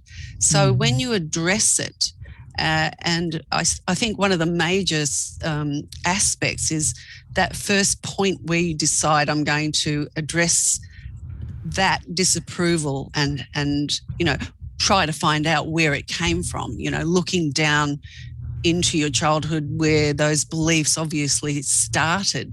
And that's why I gave the example of when I was a child and I got these 2 awards, and then, they were taken from me, or one was taken from me. And it did create a feeling of self-disapproval and a lack of self-worth academically, scholastically, so that I did go through the rest of my school years feeling inadequate scholastically, and also without giving it much effort too. That was a part of it as well.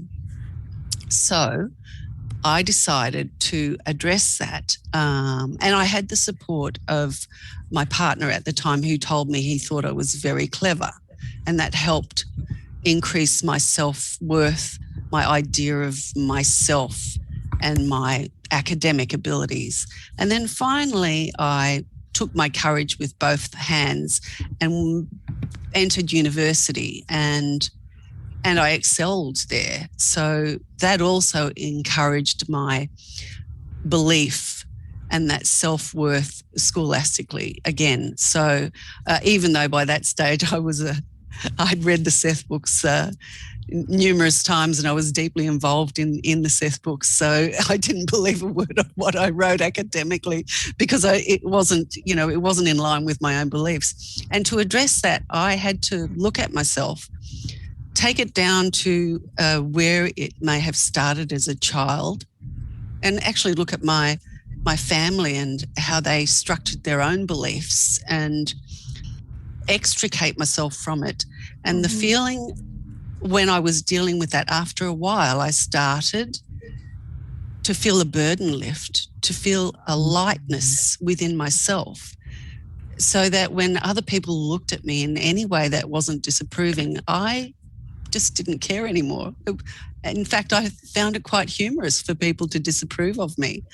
And it was this amazing transition from being someone who relied on other people's opinions of me to someone who actually had much more approval of themselves. And it made such a big difference in my life.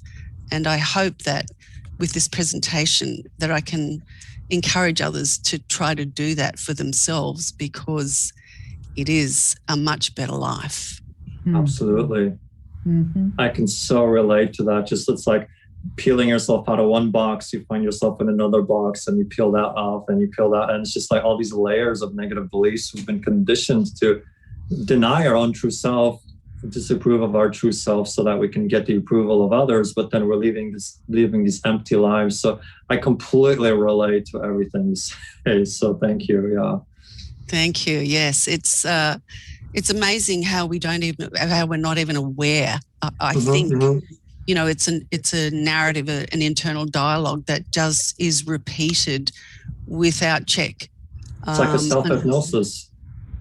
Exactly. Like we hypnotize ourselves into seeing reality in these certain ways, and then we pass it to our children, you know, and it's like we think we're doing them a service to, like, this is the way the world is. Well, no, these are your negative beliefs. Yeah. And look, I've done it to my own child without understanding. I mean, I tried really hard to stick within the Seth principles, etc., but still you do it without conscious awareness because of those core beliefs that are, you know, those invisible beliefs that you haven't, you know, found or, you know, exposed yet. And it can be pretty wily to deal with. Yes. I feel it'll take multiple generations to really fully extricate ourselves from that old third density thinking. Absolutely. And the world, I think, is changing in many ways. Oh, yes, hugely. And we're heading in that direction. Oh, absolutely. Even though we're dealing with a lot of other stuff at the same time. But that's because I feel like we're dealing with it because this is the age of, so we can look at it. Absolutely. And as Seth said, things would get a lot worse before they got better. Oh, right. So, you know, I kind of feel like at some point we might be in there in some way in this probability right now. Yeah.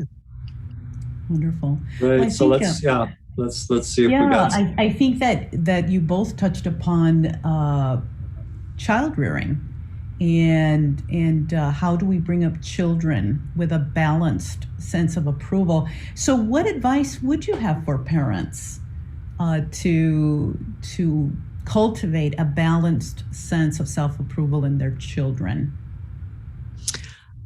I think the first thing you have to do for your children is accept them as they are, as their unique selves. And, you know, all children will act out and they will, you know, they're finding their own identity. And so, you know, it's not easy. I don't think it's easy to be a parent and to raise a child with a balanced sort of perspective from the parental side of things. And I was a sole parent. I raised my daughter by myself. So there was a lot more pressure.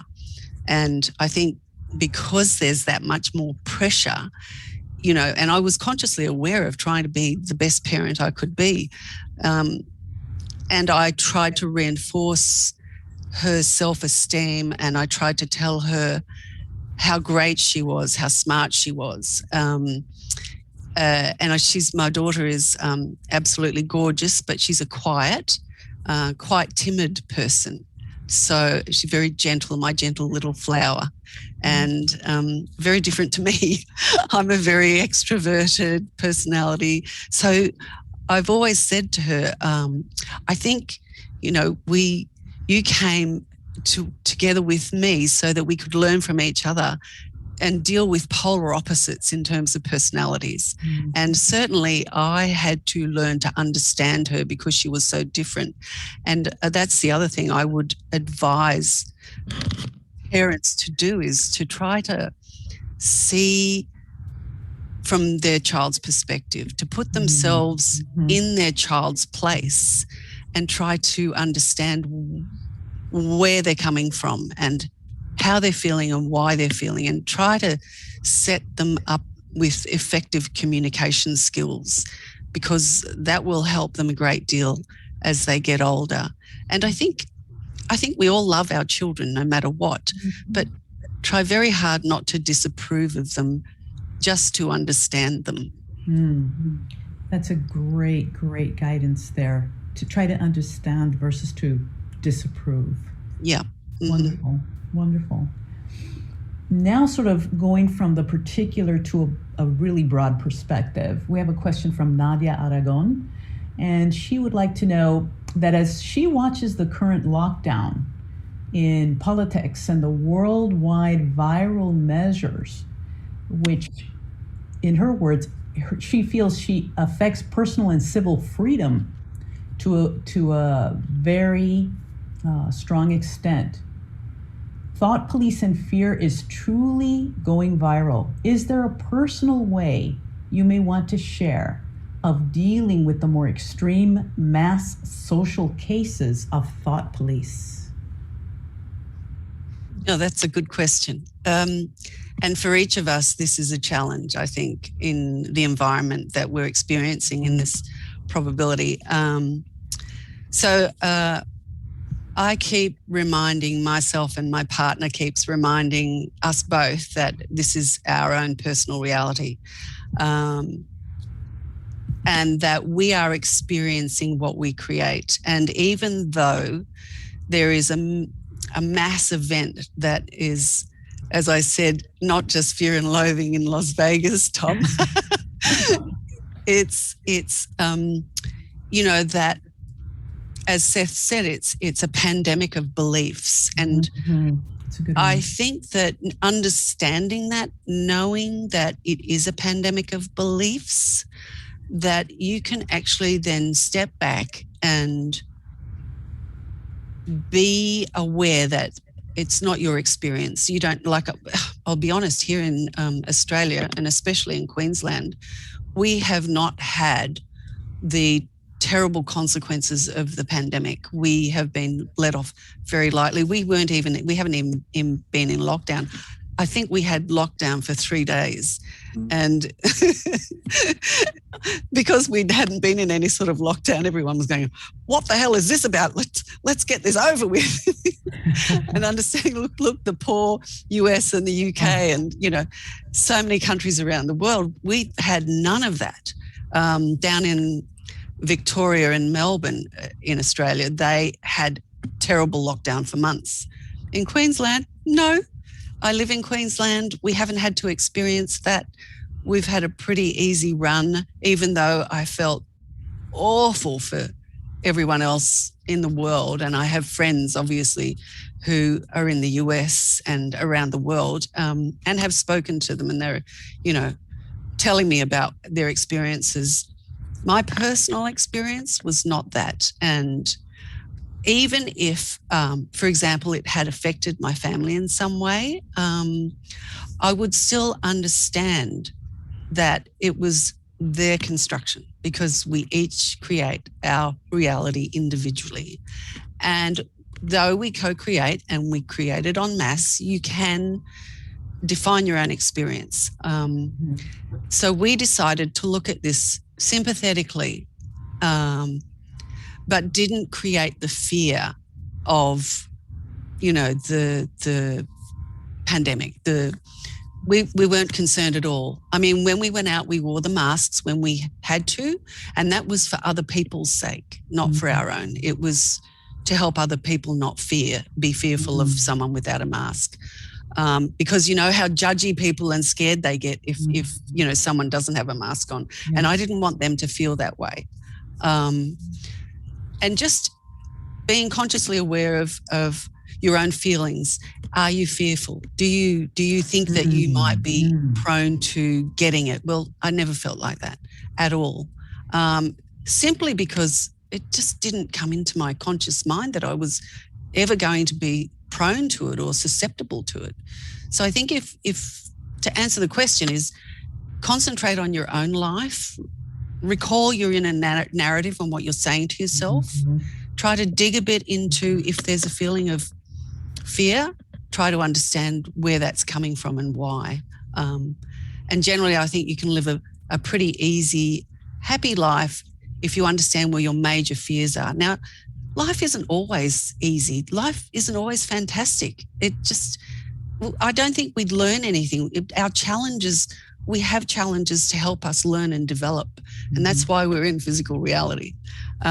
So in that respect, though, I think being consciously aware of what you tell yourself is true every moment of the day is where it's at. And applying that, Seth applied, everyday Seth, applying that, listening to the inner voice that's talking to you, I think makes life a lot better and makes you consciously aware of what you think of yourself and others, and whether you think you're going to be susceptible to something external to you.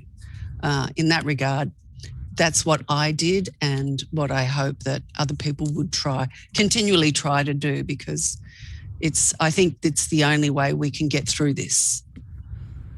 Indeed. Right. Great answer. Do we have time for more questions? Let's see. I think we're getting close, but perhaps one more. You had mentioned the inner narratives and self-talk, and how the quality of self-talk is quite important.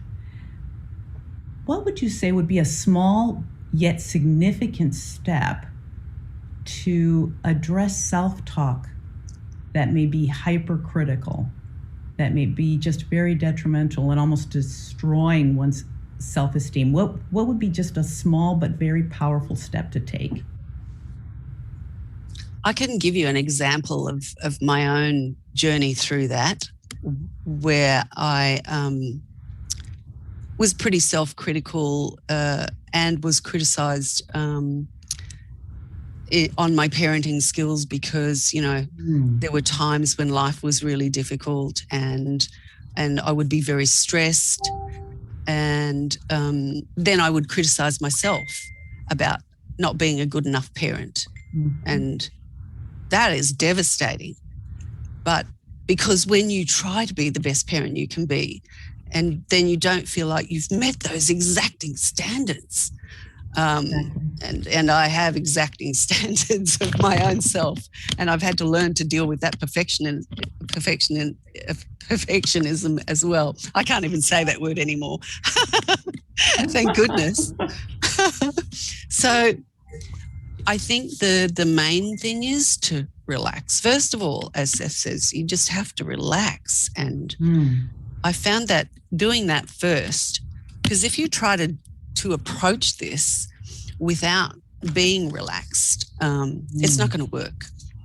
So some nice deep breathing, a sense of relaxation, looking at that area, that one specific area, perhaps, that is virtually crippling you. Yes. Then I think you have to step back and say to yourself, well, and my example is being a good parent. I thought to myself, you know what? I've actually been the best parent I can be within the situations and circumstances that I've constructed. And I have to back off. I just have to let myself be who I am and understand that, hey, I did the best I could. If it wasn't good enough, or if, and I can tell you my daughter doesn't feel this way, but if it wasn't good enough, or if I felt it wasn't good enough, and then let that go and understand that we're not perfect and we're here to learn, and they were challenges, and you can move on from there and stop that self-criticism and listen. I think one of the most important aspects as well of this is to stop and listen and sort of set an alarm in your head, so that, like I said earlier, there's an alarm that goes off in my head when I hear myself criticizing myself in some way. And you can set that alarm like you do on your phone. It's like, ding, ding, ding, look what you just did there. Yes. Listen to what you just did there. And I will then just go, no, absolutely not. And I have to back up and go, let go of that And again, it's getting down to those beliefs. It's that self-talk that criticizes you. And I think in any way, don't make comparisons. As Seth said, comparison is the thief of joy.